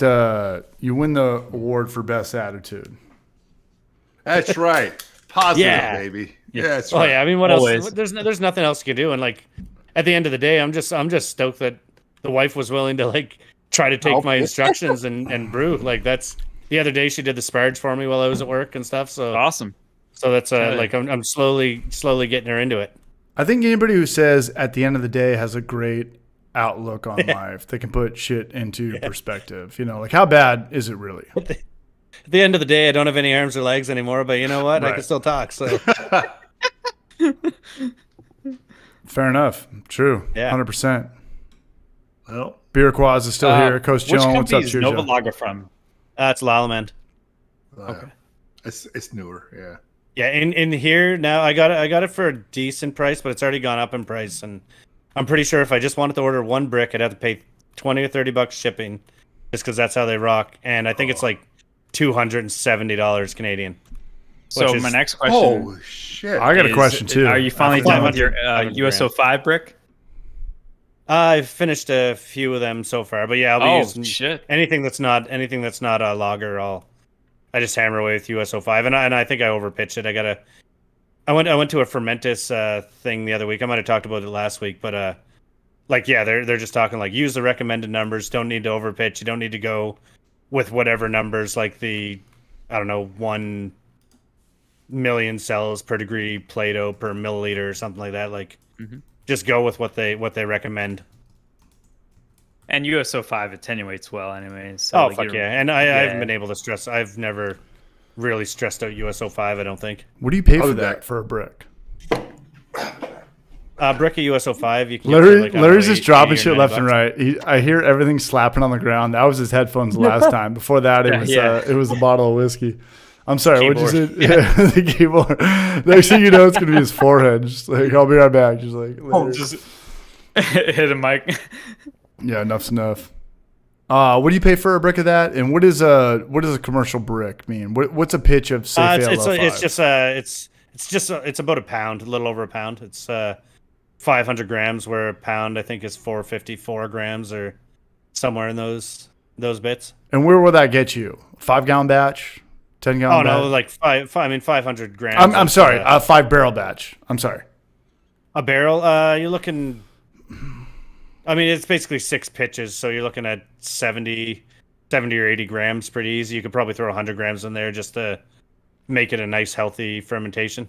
Are you at the point where you're brewing big batches and enough batches, James, where you have to reuse yeast because it's too expensive to buy new? I'm not doing that too much yet. I don't trust my processes enough, and I think down the road I wouldn't mind getting a. I wouldn't. My father-in-law's a I don't know, environmental scientist type person that's been doing that type of shit for years. So if I get into that, I'd like to get a microscope and let him have peeks at stuff to make sure it's healthy. Here's what I do know. When I first got into brewing, Maury was doing, and Maury is he's the best brewer I've ever met because he goes off trial and error. A lot of guys read books, win awards. They think that their beer's getting better. I think the trial and error is the best experience, the best education. I remember Maury telling me he would repitch the same yeast 8 times, or generations. You don't call them times. He would keep it that, and it was obviously in a cold box and be temperature controlled. Now he's doing about 13 cycles. He's like, after that, it's bad. I'm like, well, yeah, but what about beer in 3, 4, 5 years from now? I'm sure we're going to be singing to a different tune the same way we've been singing to a different tune pretty much since day one, and Elementary kind of came out and said that in the video. He was like, when I first got into brewing, it was so gnarly to brew a lager and you couldn't do this and this and that. And it was like, brewing changes every 3 years. It just does. Equipment, ideas, you're processes. Right. All you guys just nailed it. It was everything. We just talked about earlier. It's like how many people 5 years ago or right, and also like the quality of the stuff we get now is better, way different. Yeah. Right, between grain, between yeast, between hops, like these guys are pumping out. They're like constantly innovating it. Not only because it's not for the home brewers are innovating all this shit. They're doing it for the massive brewers, right? The farming's better. Breweries, the macro breweries, the microbreweries, all of them. They all are, because like, I think at the end of the day, Anheuser-Busch is still a company, right? They have to evolve. They have to grow. They can't just do the same thing that they've been doing over, right? They want to make it cheaper. They need to make it easier. They make it faster, like things like that, right? They still function as a company, right? You're a company that's creating a product at the end of the day. Yeah. Right. And so if you can get better materials to make it or cheaper materials to make it, like these are things that you look in towards, right? Better third-party vendors, better, And so and the thing with brewing is like we're constantly growing because like we're getting smarter and smarter people into the world of brewing who actually like, wait a minute, let me do an analysis of this chemical versus this chemical and this like, because at the end of the day, it's pretty much just chemistry what we're doing. Sure. Yeah. I mean, just basic chemistry at the end of the day. Oh yeah. Check this out. Some biology mixed in. Larry, when you first got into brewing in the late 90s, how many people were brewing electric? Nobody. And if you were, you'd probably get laughed at, right? Like be like, this guy's an idiot. This guy's a kook. This guy doesn't know shit. I mean, it wasn't even a thought. I mean, it was just like, oh, you get your propane burner. Here's your turkey fryer. Here's your ale yeast, ferments up here and lager yeast ferments down here. And if you said anything outside of that, you would look like an idiot. And nobody wants to look like an idiot. I mean, back in those days, you were putting together your equipment from like DIY stuff. You were making your own stuff, basically making your own equipment and things, and finding a turkey fryer and like a stock pot, and right? Cutting a cake in half. Yeah, no. So no, all he has is right. I mean, the game is changing so fast. And it's all three facets of it. It's the process, it's the recipe development, and it's fucking everything, man. That's why I can't make another home for life video where it's like top 10 things, like don't buy glass growlers. It's like, dude, that video is so fucking outdated. Who still uses glass growlers? Who fills growlers? I do. No, breweries. Oh, brewery. Oh, I don't know. Very few of them. Very few. I had a guy come in the buy other day. a growler from them. I had a guy come in the other day. It was like, hey, can I fill up my growler? It's like, dude, it's literally just cheaper to buy the 6-pack in the cans. I know everyone's bought the $100 growler. Remember those $100 growlers? You guys remember that? When they had like the CO2 capsule that were in like there. Yeah. Oh, yeah. You're like, dude, it's still just so much cheaper just to buy a 6-pack. You don't know shit. I mean, Yeah, dude. I mean, it's you buy a $200 growler, you got it for a gift. You've got kind of some pride of ownership, but $200. What was that? $200. Yeah, the big ones, the 1 gallons. Those were $200. Ones they try to Jonathan sell Elliott, on what's up, velocity. bro? Jonathan Elliott, what's up, Raj? No, you guys remember the little BB guns from back in the 90s, the little CO2 capsules that they would put in those growlers? I was like, nobody's doing that anymore. Nobody's doing that no more. And there's some companies doing it though. Called like the square keg and all those the fancy growlers. There's fancy growlers now too these days. The all-in-one where you can push it from the top like it's a commercial coffee pot. Yeah. Yeah. And They I cost tell as much as a 10-gallon keg, but yeah. For sure, James. And these guys come in, they're like, you guys fill up growlers. They know we fill up growlers. Everyone's going to fill up a growler. They're just trying to show off their $5,000 cube stainless steel. Yeah. And I'm like, hey, man, if you just go and look at that fridge over there, it's like a 7-Eleven fridge. You can buy a 6-pack of your margarita sour for like $11, man. Like I love that growler. I know you figured it out and you finally got the CO2 thing on there and you can show it off at a party, but I'm just trying to save you some money. Growlers are great for profitability for the brewery, though. Yeah. So much better than canning. Assuming that everybody has one of those, but James, that was like a 2-year window in San Diego where like all these venture capitalists were throwing money at growlers, like stainless steel, copper plated. Oh yeah. I'm not talking the fancy. That was dumb. The $7 or $8. That had the shortest shelf life ever. But I remember those days. I remember we used to put them up at the brewery. Like, I don't know if the Booze Brothers got money for that, but we'd put it up there, and it was like, this is like the gnarliest growler ever, you know? And nowadays it's like, who the fuck is going to show up at a party with a growler? Who the fuck is going to show up and be like, what is this, the Hound from Game of Thrones? Like, slap 2 growlers on there? Like, now I'm ready. You're like, let's go. Parties, no, but like, I just want a beer. I do bring them to like friends' houses. Like, if I'm like, trying to share beer with them, so everyone can have like, I don't know, what is it, like 4 or 6 ounces of Yeah. I agree with you, Noam. I think it's a beer drinkers thing. But I've poured growlers for girls, and they're like, no, I'll just get like a Bud Light out of the fridge. And I was like, damn, like, do you understand? Like, this is so much cooler and fresher and better beer. They're like, just the weird thing of like you bringing beer to a party. And I was like, okay, fine, sure, fair, whatever. I brewed it myself. I hate you. Dude, I bring growlers. I brewed it myself. Don't look at the tube or the leaves. They're like, well, look at him. Like that meme where they're like, disgusted. Yeah, I like the fancy growler idea for like beer you brewed yourself, not necessarily going out and buying the other.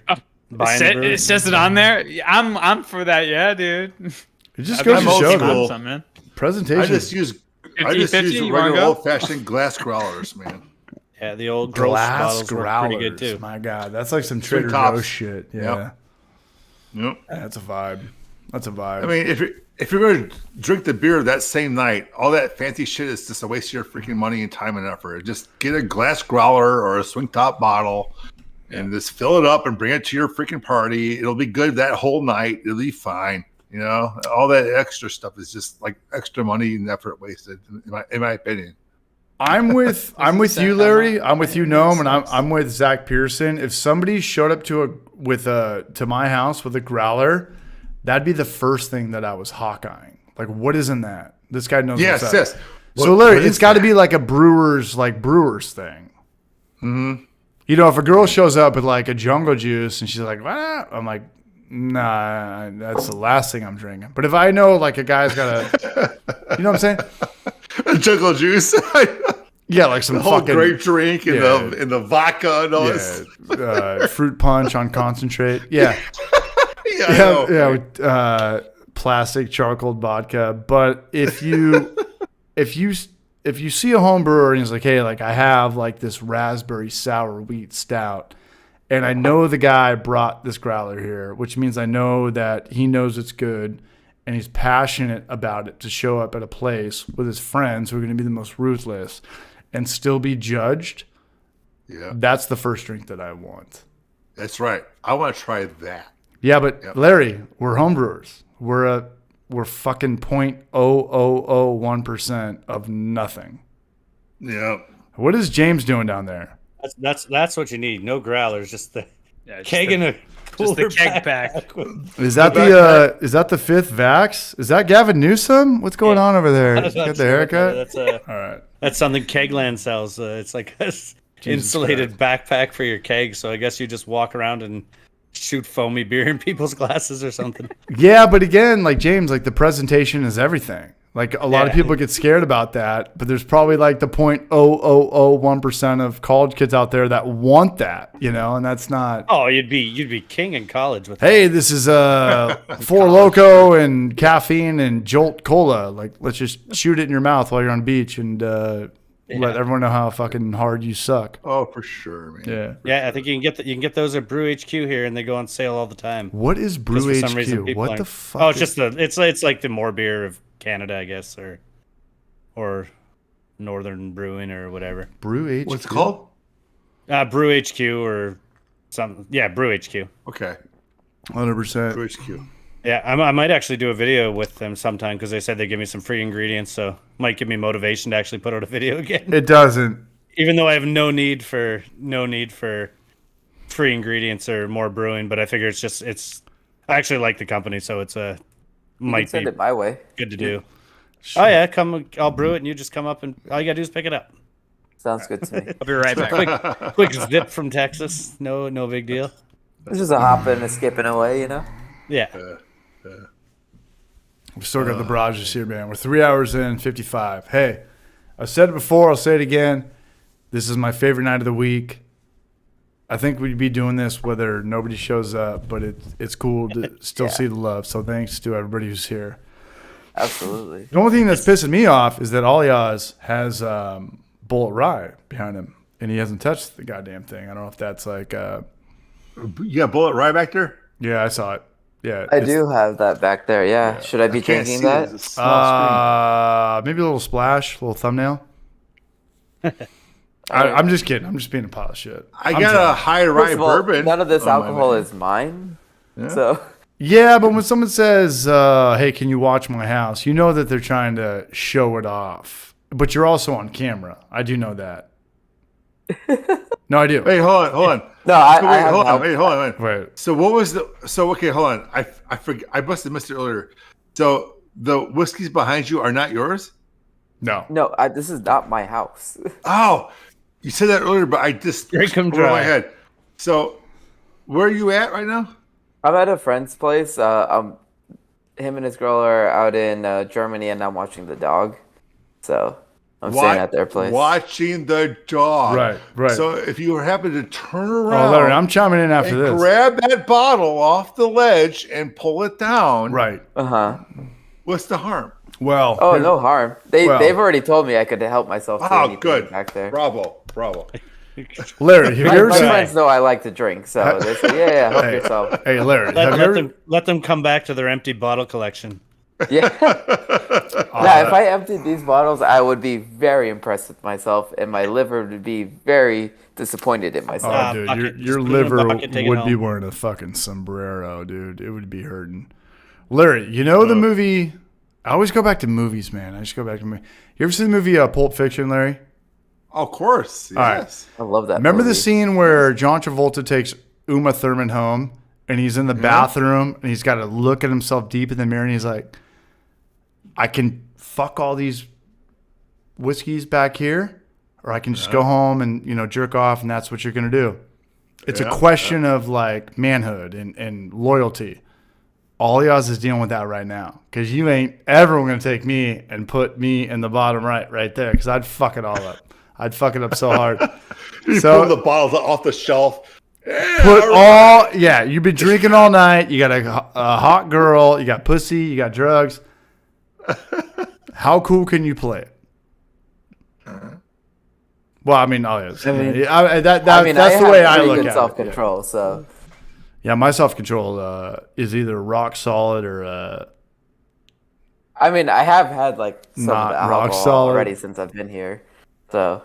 I'm just fucking with you on that wall, going, okay, what haven't I had yet? Yeah. Oh, no, that one. Okay. No, Larry, that's not blue screen. That's not a wallpaper. Right, that's real, right? Yeah, he's really there. Yeah. No, so just turn around, go back behind you there, and grab something on that wall that you have not yet tried. Grab the Malort and do a shot for. No, I'm kidding. Kind of. Do it. Now I want to try that shit just like to be repulsed like after the fact. Like, oh, that's one of the I don't think I've had Malort either. Oh, yeah. Don't even bother. Is it such overrated? Malort. Is it black licorice? Is it all right, let's see here. It's a wormwood based liqueur. So if you ever had like what is wormwood? Absinthe. Well, absinthe is like oils of wormwood is basically what the essence is. Yeah. Malort also uses wormwood, but it's got other bullshit in it. It's just hard to drink. You need to dilute it with water or sugar or some shit. He grabs the peach schnapps. Beer quest. It's just not good. He's going in for he goes in for the Jägermeister, the aftershock. Come on, man, go for it, dude. Aftershock. I haven't heard about that in ages, dude. That's that red liquor with like this at the bottom. It was like crystals or whatever. Hey, this is a representation of how Braj Alias is. Alias is fucking in his late 20s. Some guy with money is trusting him to do all that stuff. I would not be in this situation. Like that's just it's a compliment to Alias's personality. There we go. And I hope Alias, what we got? Yeah, we're just talking a bunch of shit red-handed. about you. We caught you, dude. Can't do it. I've been caught red-handed. Do it, man. Do it. There you go. All right. We'll have shot here. Fucking go. All right, here we go. This is how we drink it. This is how we blow it, baby. Just say it.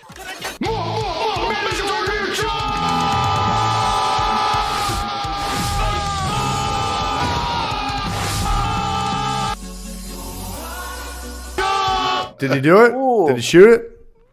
Oh, so man. how was it? That's actually really nice. Is it good? It's called Red Hand. Red-handed bourbon whiskey by Treaty Oak Distilling, aged 13 years, Cascade Hollow. All right, Red Hand. 47.5 ABV, 95 proof. 95 definitely proof on means the fancier side. That proof thing is so weird. It's such a weird thing. I'm looking it up right now. It's called Red Hand Whiskey. Red-handed bourbon whiskey. Yep. Hey, Gnome just smoked. Gnome, I saw that. Gnome. Yeah, dude. That did not go unnoticed. Yeah. We're all gonna go to hell early tonight, man. We're all gonna. It's by Treaty Oak. Okay, yes. I get it. Yeah, they're a local Texas distillery. Hey, well, how about this? Hey, let's all just do one more drink. Let's get out of here, man. I'm having a really good time. I don't want to take this down. I want to keep this up, ready man. to go to bed. You know, I love all y'all. One more? Yeah, I'm right here. Party time? I'm good. I feel like I initiated that, so I'll put that to the side. Hey, I know we're done hearing about how fucking nobody likes YouTube channels that. Okay, 10 or 15 minutes. Like a, hey, Larry, really quick. And you talked about your friend that helped you film audio, James, this and that. Right when I was like, hey, James, can I ask you a question? He's like, yeah. Just fucking take it. Dude, look at that fucking chair he's got back there, man. It's like some Darth Vader shit. Look at this guy, man. No, I want to wait for James to come back because I do have a real question about why I think we make YouTube videos. I really do. Okay, good. That's a good topic. It is a good topic. topic. To hear yourself talk. That too. I mean, everyone's kind of got that. Oh, yes. That's fair. Yeah. Everyone's kind of on the spectrum of that. That's why every guy does a podcast. Well, the podcast thing is the most easiest, hackest content to put out there. It really is. Oh, yeah. No. It's all audio. It's so simple to do. Yeah, it's not. No, and all yes, I used to say that all the time. Anybody that would piss me off, I'd be like, oh, this guy likes to hear himself talk. I'm like, well, who the fuck am I? Like, everybody does that shit. But anyway, I think that, oh, shit, I finally got some good shit. Okay, so for the record, the reason that I was gone the last time, I reached out to everybody. And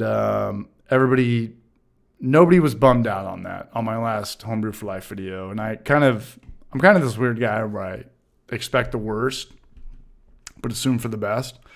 Every test I've ever had, whether you went into it with no studying or you studied for it, I just was like, hey, I just thought I had an F.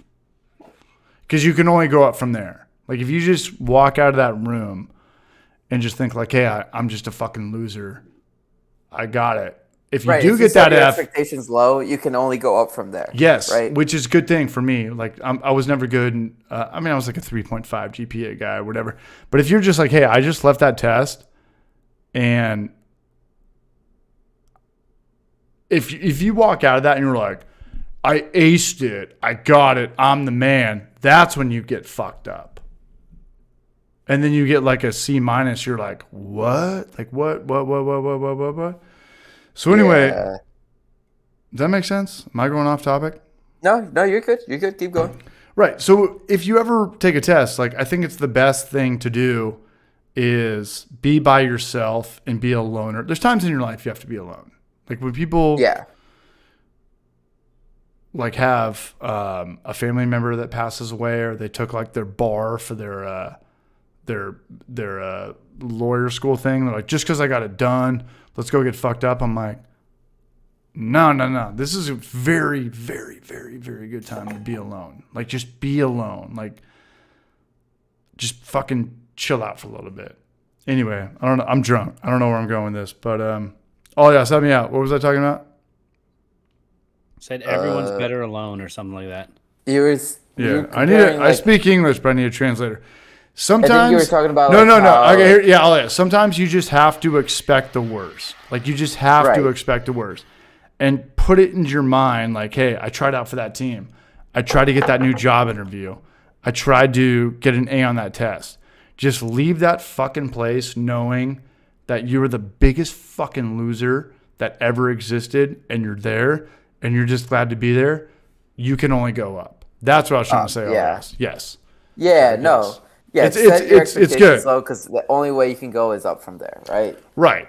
Like, guys that I couldn't even imagine when, like, Hollywood. So that's why. So is that why you do YouTube? You're like, you have a low expectation. You're like, I don't give a shit if like, even one person watches this fucking video. No, I do. And then when like 10K do, and then you're like, fuck yeah. No, I think that YouTube, and I think that Larry talked about this a little bit earlier because he had a buddy that helped him out.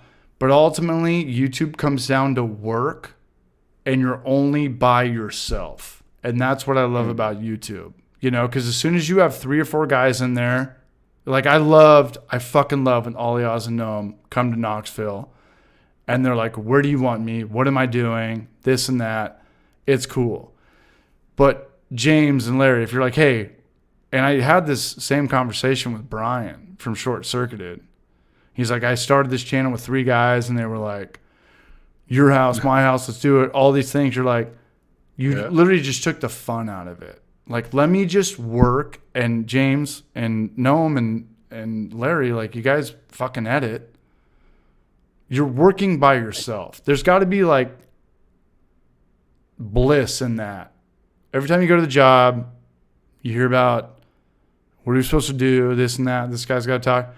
When it's YouTube, like if you're doing like a team project, some guys got to do. Yeah, it still works. Just let me do my part of the project, and I don't need to do a meeting every week or whatever. Right, but it's like you do your yard work or you do your laundry. You're still doing it by yourself, but there's no creative process. With YouTube, it's like, let me kind of be this, but leave me the fuck alone. And I think that attracts me to YouTube the most. Do you guys agree with that? Well, yeah. Well, you get to express your personality through this medium. But if YouTube or right. Larry, have you ever had a guy that comes in that was like, let's do it this way, let's do it that way, and you're like, this isn't working. Like this, like shut up, dude. Like, well, I've been a lone wolf ever since I started this thing, so I never had a partner or anything. So I guess it's always been that way for me. You don't have to have a partner. Just a guy that comes over is like, I make better beer than you. I make better food than you. Let's do it this way. You're like, here we go. Like, fuck.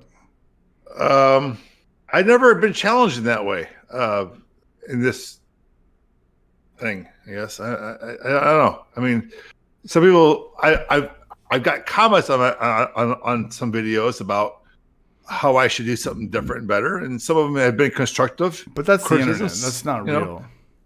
Right. So, but no, I mean, what I like about this whole video creation thing is that it's like my own personality, my own personal preferences. That's what I'm talking about. Used as the basis for what I do. I don't give a shit about unless somebody's paying me to do something, which hasn't happened. Right. I'm doing what I'm doing, man. You know? I'll shut the fuck up for $500, you know.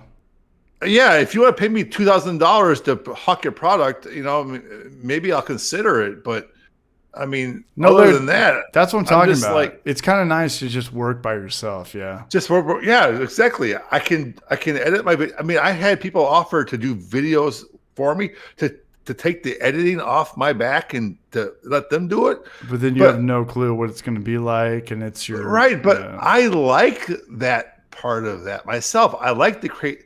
I mean, I can record myself talking, yeah, but to put together with like B-roll and shots and things, I mean, that's all part of like it's a new hobby of mine that I've discovered since I started doing this, because my original hobby was the cooking and the brewing. But then as I started getting into video editing, I'm actually really enjoying the video editing. I really learned a lot from like stuff. It's actually really quite creative. If you were to expand your mind, watch other people's videos as to how they do transitions and how they do storyline development. It's actually kind of a hobby unto itself. And I don't want to like give that up to someone else. I actually want to learn that, I want to develop it myself. No. And Larry, and aside from the James Cameron, Michael Bay, this and that, just putting yourself, no, but Larry, just putting yourself on the internet is kind of a weird vibe. Like you're really putting yourself out there. Like, and I think about this all the time. James, I'm not trying to cut you off, but just to make we live in this world where everybody, here's my food, here's my dog, here's my family. It's all stills. When you put yourself out there, it's your face, it's your voice, it's your garage. It could be your house. It could be something too personal. You really have to put yourself out there. And Larry was doing it before it was the thing to do. Well, yeah. I would have never done it unless I was inspired to do it and pretty much copy it, but I just think that the coolest thing about YouTube is you're a fucking legend in your own mind and you don't have to work with anybody. I don't know. Well, everything I touch turns to gold. Well, that's just it, right? Everything I touch turns to shit. 10 out of 10, I mean, like you're your own boss, right? I mean, you work for box. You just don't have to deal with people, man. You don't have to fucking deal with any fucking people. I've worked with people that are smart, people that are stupid. Right. Some people I wanted to kill. Some people, like the smartest guy, like I said, I don't want you to come over to my house until you're really vouched for. And you guys might think Noam and all guys, you guys can come over. We've been doing this for 2 years. I'll give you the fucking shirt off my back, whatever. But like a brand new guy to take a chance on, like. Yeah.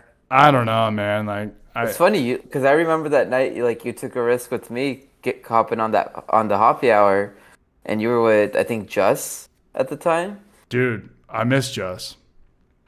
Yeah, I miss him too. Oh, Just, yeah, that was that dude that was on some of those claw handler videos with you guys, right? Yeah, he was the night that dude super chatted like $1,600. So like what? Mike really? Hunt, I think something like that. Yeah, Mike. Yeah. Mike something. Garrett Hunt. Garrett Hunt. Yeah. Garrett Hunt IPA. No. This guy. It Garrett Hunt? It was Garrett Hunt. It was no doubt about it. Yeah. Like he donated $200. We're like, dude, you're blowing it, man. Chill out. And then he donated like $400 more. And then we're like, dude, you were blowing it so goddamn hard. And then to like overcompensate him blowing it. And then everybody else was just chiming in and we had $1,500. But whatever. Okay. Back to your story, Elias. That was when. I mean, you took that because I think you're pretty sauced up, and Just was about to leave. I'm always sauced and you wanted someone to hop on, and I was like, "Yo, let me in." That was the first one. And you're like, "Fuck it, you know what? Let's go." And you're like, "You have," because you said you're like, "Do you have Discord?" I'm like, "Yep." And I was like, "You're like, oh fuck, all right, let's go." All right. And Alias and Noam have become. I can't call you. It's good because me and Noam became friends in chat before we became friends. Me, Alias, and Noam are great friends. We are great friends. So we're gonna be doing this for a while. It happened organically too, is what I would like to say. It was super organic. I've got a weird story about me and Noam that I found out today. Okay, let's hear it. You want to hear it? Yeah, sure. Yeah. So I was pulling up B-roll for the video I put out today. And I saw this one folder that said Gnome, and it was September of 2021, which is almost 2 years ago, which is 18 months ago. I didn't know that Gnome, I didn't know you were on that. In my mind, I feel like we've all been friends for like a year or 6 months. Like I'm just done with time. And I remember I looked at the clip and we were talking about high school shootings. And I'm not trying to like draw a deep nerve or whatever. But no, it was just me and you. And you were talking about like, we're like, yeah, dude, high school shootings are crazy. They're out of control. You're like, dude, they're not. They're really not. There's so many kids that come to school that bring guns, that don't think about it, that like puss out and don't pull the trigger. And I watched that today. Do you remember talking about that? Yeah. Yeah, because it happened at my high school, and I think that's why I brought that up. Right? Yeah, and I remember, and I thought about that. I didn't know that was September of 2021, but I fucking saw that today. You're like, how many? It's not about how many kids shoot up schools. The 99% fucking puss out.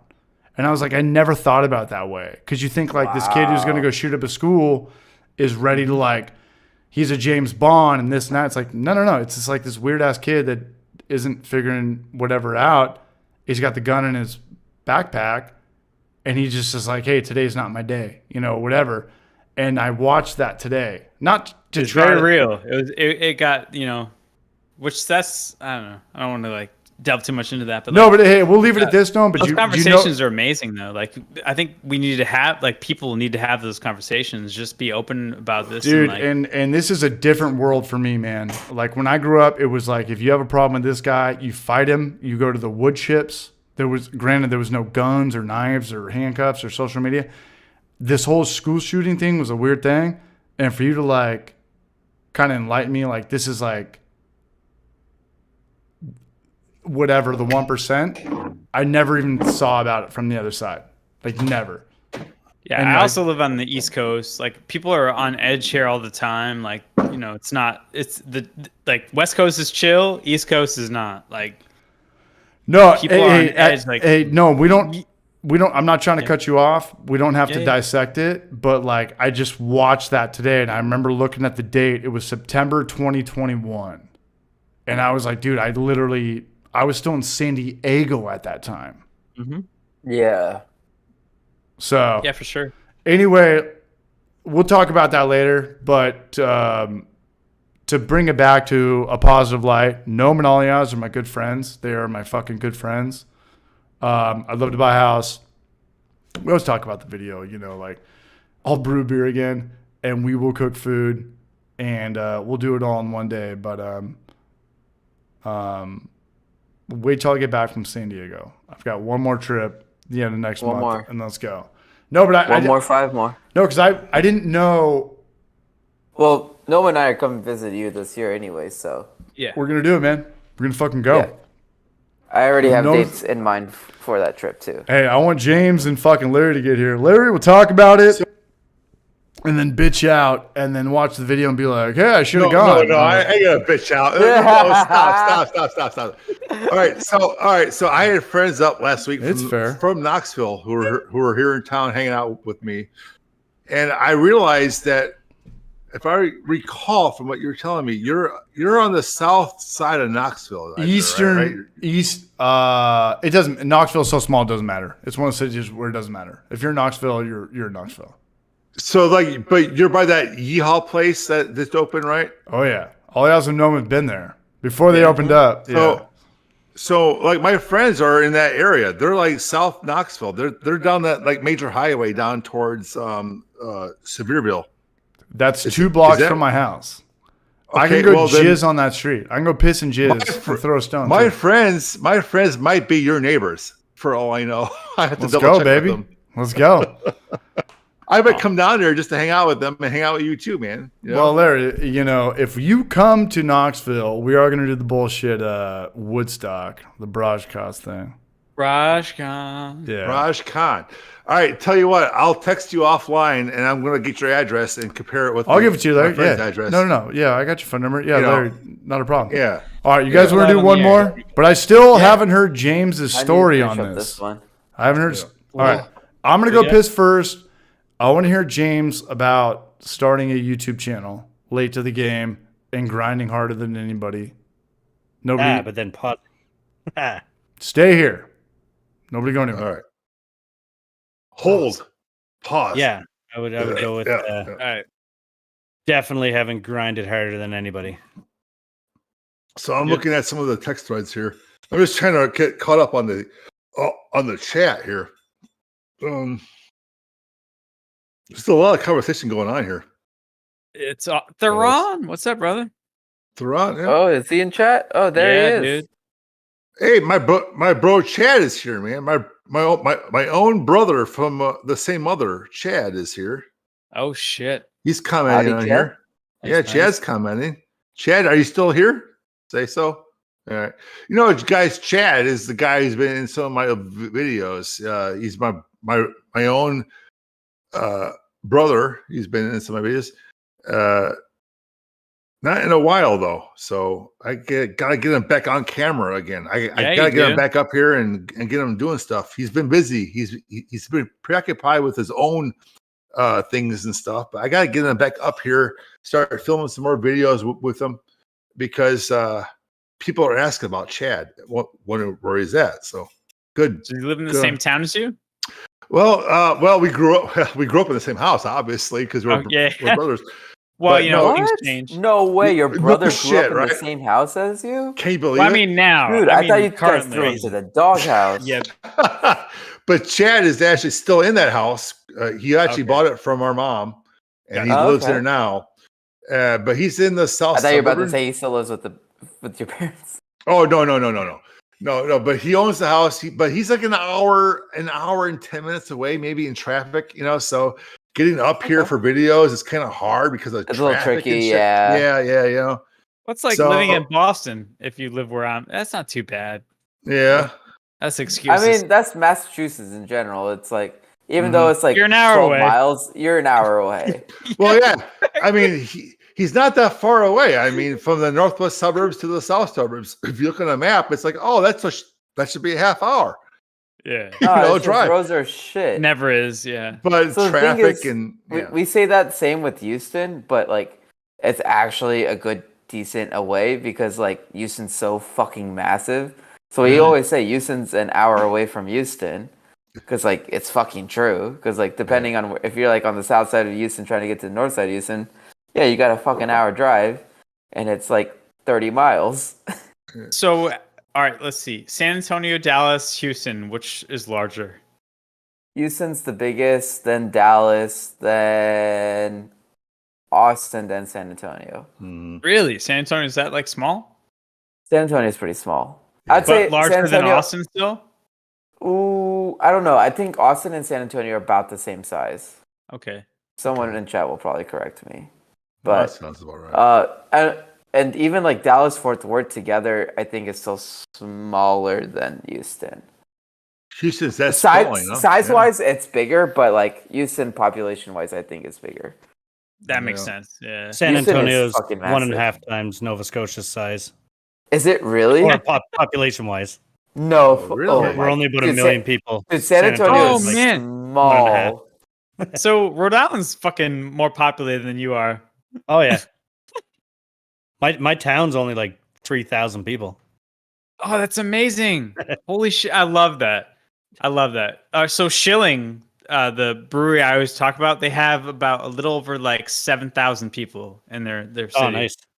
So it's very small, but like their beer like speaks for itself. So that's very cool, actually. That like you're half their size. Like I can put that into perspective because like that, like my recollection of like Littleton is like already small as fuck. And like you're we're half that. Yeah, I'm just looking at their. Cut that in half. Schilling looks like a rad little town, although it looks like Derry, Maine, like the same like Stephen King type. Dude, yeah, town and everything. Well, Pollyanna, the book was written by somebody who was staying in that city. So like, nice. There's a lot of history there.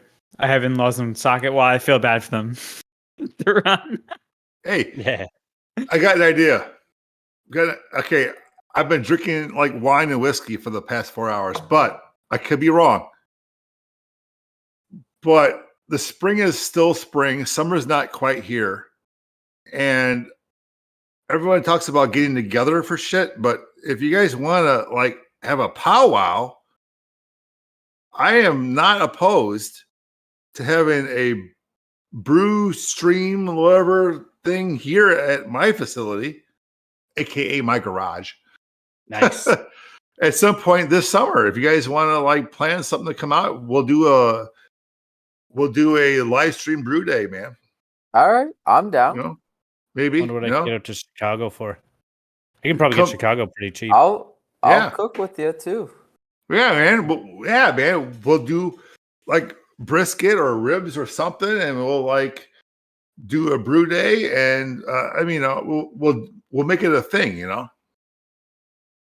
I'm definitely down. I'm definitely down for that. Yeah, I mean, it's just gotta pick a day, a weekend, or whatever, but yeah, for sure. And then how does one get a beer and barbecue Larry merch?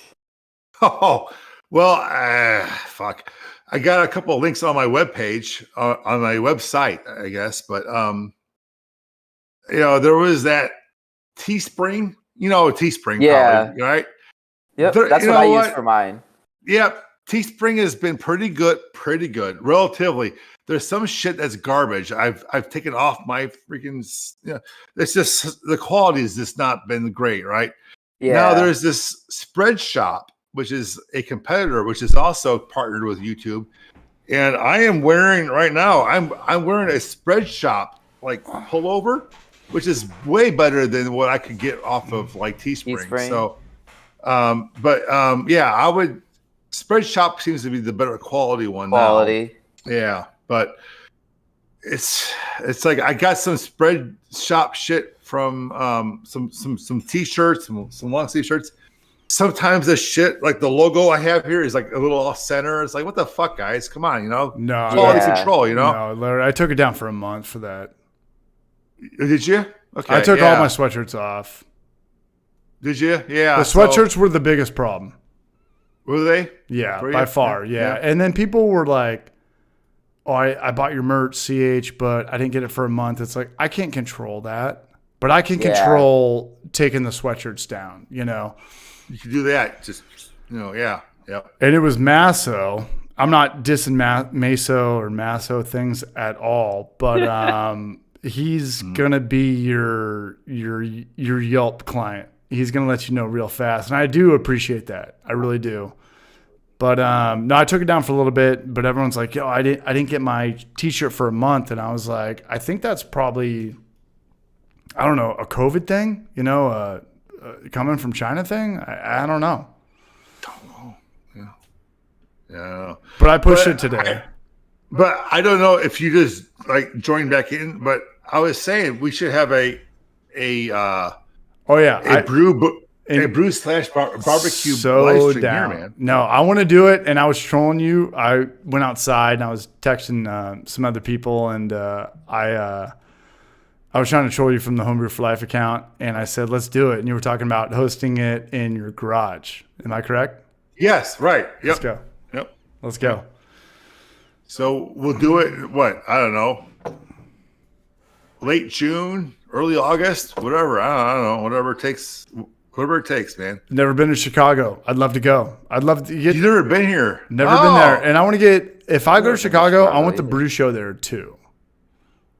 Well, we should plan something because then we can do like, so then we could do a day of like brew pub hopping. Yeah. One day, yep. And then the other day we can do like a massive live stream here and like do like a brew day and let's like fucking go, make it a party, dude. You know, just tell me when, man. I got it. Like I said, I got one more wedding in San Diego next month. After that, I'm buying a house. After that, I'm literally just gonna cash out all my credit cards and just travel. Buying a house, huh? Good job, man. Yeah. Well, the houses out here are like $250,000. Oh, cheaper than here, but. I got plans in most of July. I would say June as well. I would say like early August would be a good freaking target. I'm down. I'm super down. Okay. I'll talk to you offline maybe, you know. Larry, we got each other's phone numbers. We'll figure it out. Yeah. I can't do first weekend of August because that's when I'm doing the BrewBQ. How about the second week? That's open. Well, there you go. Done. Signed, sealed, delivered. I'm yours. Yeah. I mean, fuck, man. I mean, so second and third weekend of August is kind of when I was planning for Knoxville too. So either or. Oh, really? We're not that far. We're what, about 10-hour drive? You know, because when I was a little kid, as Californians most think, I used to think Chicago was the East Coast. I thought it was like New York. It's Midwest. a 7. No, it's super central. From my house to downtown Knoxville, it's about a 7.5 hour drive. That's nothing. It's nothing. That's it's not like a day. bad. It's fucking it's nothing. That's a weekend trip. You can go for one day and still be fine. You can leave Friday, show up Friday night. We'll hit some bars. Saturday we'll do a live stream. We're all sleeping in Larry's garage. We'll put out some cots. Yeah. Hey, Larry, is your wife and 2 kids going to be cool when we have to go inside to piss every 5 seconds? Oh, well, they're old enough now. We'll set up a GoFundMe for a Biffy. We'll figure that out. Well, actually, Raise water bill. That's like a construction lot. I got a patio right here. Where You can just go pee outside. What? Right. Yeah. Back in the day, you could pee outside. Nowadays, it's like you pee outside, like you might be on fucking Megan's Law, bro. No. It's dark enough out here now. No one cares. You know. I love it. But I got a look at beer causation. Logistics. He's calling it the taste of Chicago. I love that. That. Don't call it a homebrew con or a barrage fest. The taste of Chicago is perfect. I'd call it running the gauntlet. Well, there actually is a Taste of Chicago festival in July, but that's like downtown Chicago, and it's like food and shit. But it's not. No. Larry, I feel like Chicago and New York have this like combative cultural history. It's like, who's got the best food? Who's got the best pizza? Who's got the best beer? Like, let's make it about fucking Chicago. That's right. That's what I'm saying. You got a deep dish. You got Italian beef sandwiches. You got freaking like Goose Island. You got Revolution Brewing. You got all these freaking big name breweries here now. I'll pass on the deep dish. Yeah, that pizza sucks, dude. It sucks. It's a casserole, man. Just call it what it is. It's a casserole. Say what you must, but I like it. Yeah. Hey, to each their own casserole. All right. Exactly. Here's the thing about Chicago deep dish. There's never been somebody from outside that realm that was like, I like this. It's always been no one's been like, no. That's why you don't see it in every fucking state. Everybody's trying to copy like, yo, you know that pizza that everybody likes? We got it, dude. James is playing Blades of Steel. Like, hey, you know that shit that nobody likes? We got it. Pizza Hut, and you get New York style pizza. I mean, you go to Chicago, you get stuffed crust, you get deep dish, you get pan. I love stuffed crust. We ain't ever gonna talk shit about stuffed crust. There you go, right? You know when you fucked up, you like, yeah, you done fucked up. That shit. Stuffed crust, you know the deal. What is stuffed crust? Is that when you put the string cheese? Cheese inside the crust. And It's then you dip it in that marinara sauce. Ooh, wait. Stuffed crust is basically like deep dish where you put like it ain't no. Stuffed crust is not a casserole, all right? Oh no.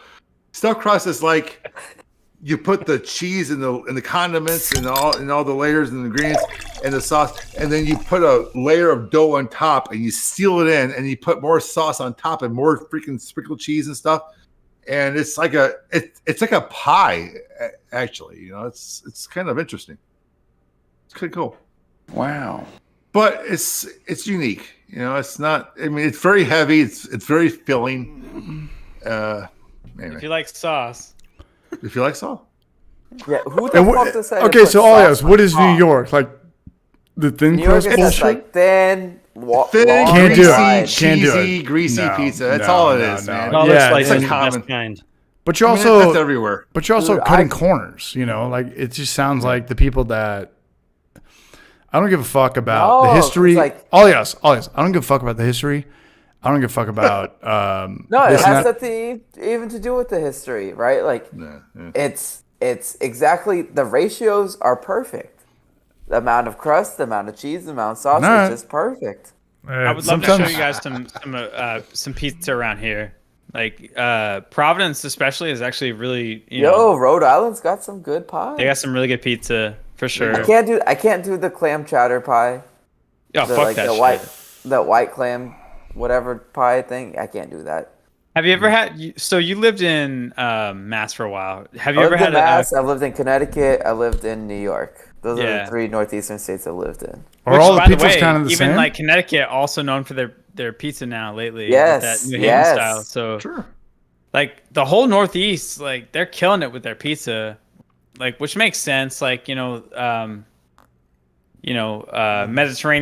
Italian, like immigrants moving to the Northeast. Honestly, like, most of the pizza places are owned by like Middle Eastern, Eastern Europe. Those folks, like Slavic folks, like, dude, like there's 2 fucking pizza places owned by like 2 different Slavic groups in upstate New York where I was going to college, and you had to go to Da Vinci's or you go to Pizza Bella, and dude, none of those guys like spoke a lick of English, man. Like you're putting in an order. That's how you know the food is good. You're like right there. I want that. And like, dude, both of them, the chicken bacon ranch was like, oh, dude. If you were stoned or you're drunk, it was perfect. Hell yeah. And awkward silence. That's all good. Yeah, I love food, and now I want another taco. Dude, I love food too, man. I love food too, man. And I just pulled up my my last YouTube video. It's bombing, man. And it doesn't mean like get all sad. Exactly. I just want to give a big shout out to that like started off slow and caught up though. Like, they catch steam. No, man. Anybody in here who watched my last YouTube video, like I am the fucking San Diego Padres right now. Yeah. I am on a 10-game losing streak. I have to come out of the gates with a grain. You're grinding, dude. Quantity over quality. Dude, if Astros won the game I was at, which was awesome. Yeah, that was cool. Dude, I was stoked on that. Ollie went to a fucking killer game, and he had a really good first line, base line. We got such good seats. What was that? $200? $60. $60. See, how is it more expensive in San Diego? I go to San Diego, I buy 4 tickets for like $800. So he bought. We're gonna fucking lose to the Rockies. He bought him the day of. Like we were driving to Houston, and he bought him, and he found him on SeatGeek, and it's probably some season pass holder that was just selling them for dirt cheap, and I think that's what it was. Baseball tickets are the best time to know somebody because you can't go to fucking 162 games, you know? Like this guy's gonna be like, hey, I like you, you're my gardener. I like you, you're that's way too much. He's like, here's my tickets. You're like, okay, whatever. You show up, you're like, well, I get like prime rib and a free beer. I know he's got certain season pass to the Boston Red Sox. So I'm gonna visit him in end of August. That's an expensive ticket. Watch fucking Red Sox game at Fenway. I mean, it's not like I haven't been to Fenway, but like it'd be nice to do that too. So I would love to go to Fenway. I would absolutely love to go to Fenway. So Fenway is really dependent on where you actually get seating, because you can literally get you're like, oh, that seems like a good seat, and then there's a fucking pillar right in front of you, and you can't see right field, right? shit. Oh, really? Oh yeah, right field. Yeah. No, it's notoriously anything right field, like it's a crapshoot. If you know, you know. If you don't know, you're fucked. Did this get you? So there is literally a viewpoint in Fenway Stadium where you can't see basically any of the action whatsoever. Not just one. There's multiple. That's hilarious. Whitley? I think Ron Barnes is trying to say you're Wrigley. Right. There's a whole section, but like Wrigley? Yeah, that's so funny. Sorry. You sure about that? Oh no, I'm just apologize. You sure about that? No, but what's the best stadium if you don't give a fuck about baseball? Say you're from Europe, say you're from Australia. What's the best stadium to go to? Wrigley? That's Yankees, right? Pro baseball, I mean? Wait, who's Yankees? Yeah. Can't be Chicago. There's probably some college stadium somewhere that's way more fun to go to. No, for professional, for MLB. James, if you don't give a fuck about baseball. No, I know it's usually a fun fucking event because you get like 3 hours of entertainment for Wrigley's Chicago. Nothing. Okay. I'd have to which think for one's a while. Yankee No, Stadium James is our good. perfect our lab rat, you know? Like coming in American sport, like where would you want to go? Where would you want to go? If you want to party in Chicago, Wrigley Field, I mean, although I'm a Sox fan, I mean, there's bars galore. I mean, it's like a freaking party central in that neighborhood. Oh, I believe it. Wrigley's the only one I've ever been to. Yeah. You've been to Wrigley, James? Yeah, just one game. Saw a Pirates game once. Was it cool? Yeah. Irate. Oh yeah, it was fun. It was awesome. We had just. I mean, there's bars everywhere. I mean, there's like the stadium. Dodger Stadium. Bars Blackwood all over the place. Brews, man. I love Blackwood Brews, man. Dodger Stadium kicks my ass. Yeah. Fucking Dodger Stadium. Busch Stadium. And Blackwood Brews, I'm not hating to hate. I would say don't come to Petco Park either. Fuck that. Fuck all that shit. What's Petco Park? San Diego. Exactly. Okay. Like who knows who the hell Petco Park is? I don't know much about baseball stadiums, to be honest. No, but if you want to go to like for us on the other side, like me, Ollie doesn't know. We want to go to Europe. We want to go to Canada. It's like, what are the best soccer? What do you guys call it out there? The pitches or what? Pitches, yeah. They don't call it fields, which is so weird. O2 Stadium is really good. Yeah. Which is where Arsenal plays. I think we lost. Who we lose? Oh, BBQ, you are frozen. Who? What happened? Oh, maybe. Larry's frozen. You might be thinking. Oh shit! I think he's thinking I think I gotta get rolling. It's 2, and I gotta go to work in the morning. No, so, we're not. Hey, James. Shit, we're out here in 5 minutes. Just give me 5 more minutes. Okay, 5 minutes. 2:07. 2:07. Yes. Done. Yeah, 1:07. Okay. Yeah, I gotta call it here too. Soon, no, we're all out of here. Hey, I got one more beer. Hey, while we're all here now, I love this. I love the stream. I know we always talk about it. Larry, is he still there? He's pulling the GNOME shit. He's got that fucking GNOME internet provider. Was that Xfinity or Verizon or whatever? LaGrange. Cox. I know we come on here. We always complain about we don't get shine for the homebrew community and this and that, but we're still here. You know, like we're still here. Like it's not a lotto ticket. We're not gonna make more money. Right here. There we go. There we go. There's Larry. All right, Larry. Hey, Larry. We got 5 minutes. I'm gonna take one more minute. I'm just saying, I love being a part of this community. Yes, again. I wouldn't trade this for anything. I really wouldn't. It's it's the ultimate battle, I think, versus ego and humbleness, you know, trying to be the man and like being a bum, you know, but it's brought me together with fucking so many rad people. And, Larry, I was saying earlier, like we don't get the shine that like a fucking cooking channel or a CrossFit channel would have. But I wouldn't change it for anything in the world. You know, my thousands and thousands of hours, you know, my trips with all y'all, my trips to fucking Nome, going to Tampa Bay, going to Knoxville, going to Austin. Wouldn't trade it for anything in the world. Road trip to Chicago, man. Let's do this, man. All right, Come you on, have guys. 1 minute. Keep it going, Larry. I'm going to visit Nome on I can't August wait till 17th. you guys come back to Austin again.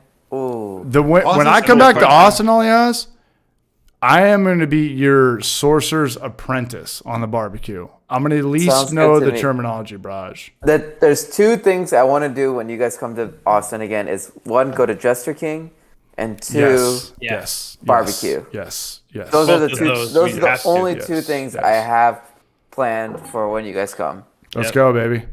Let's go. All right, James, 1 minute. What do you got?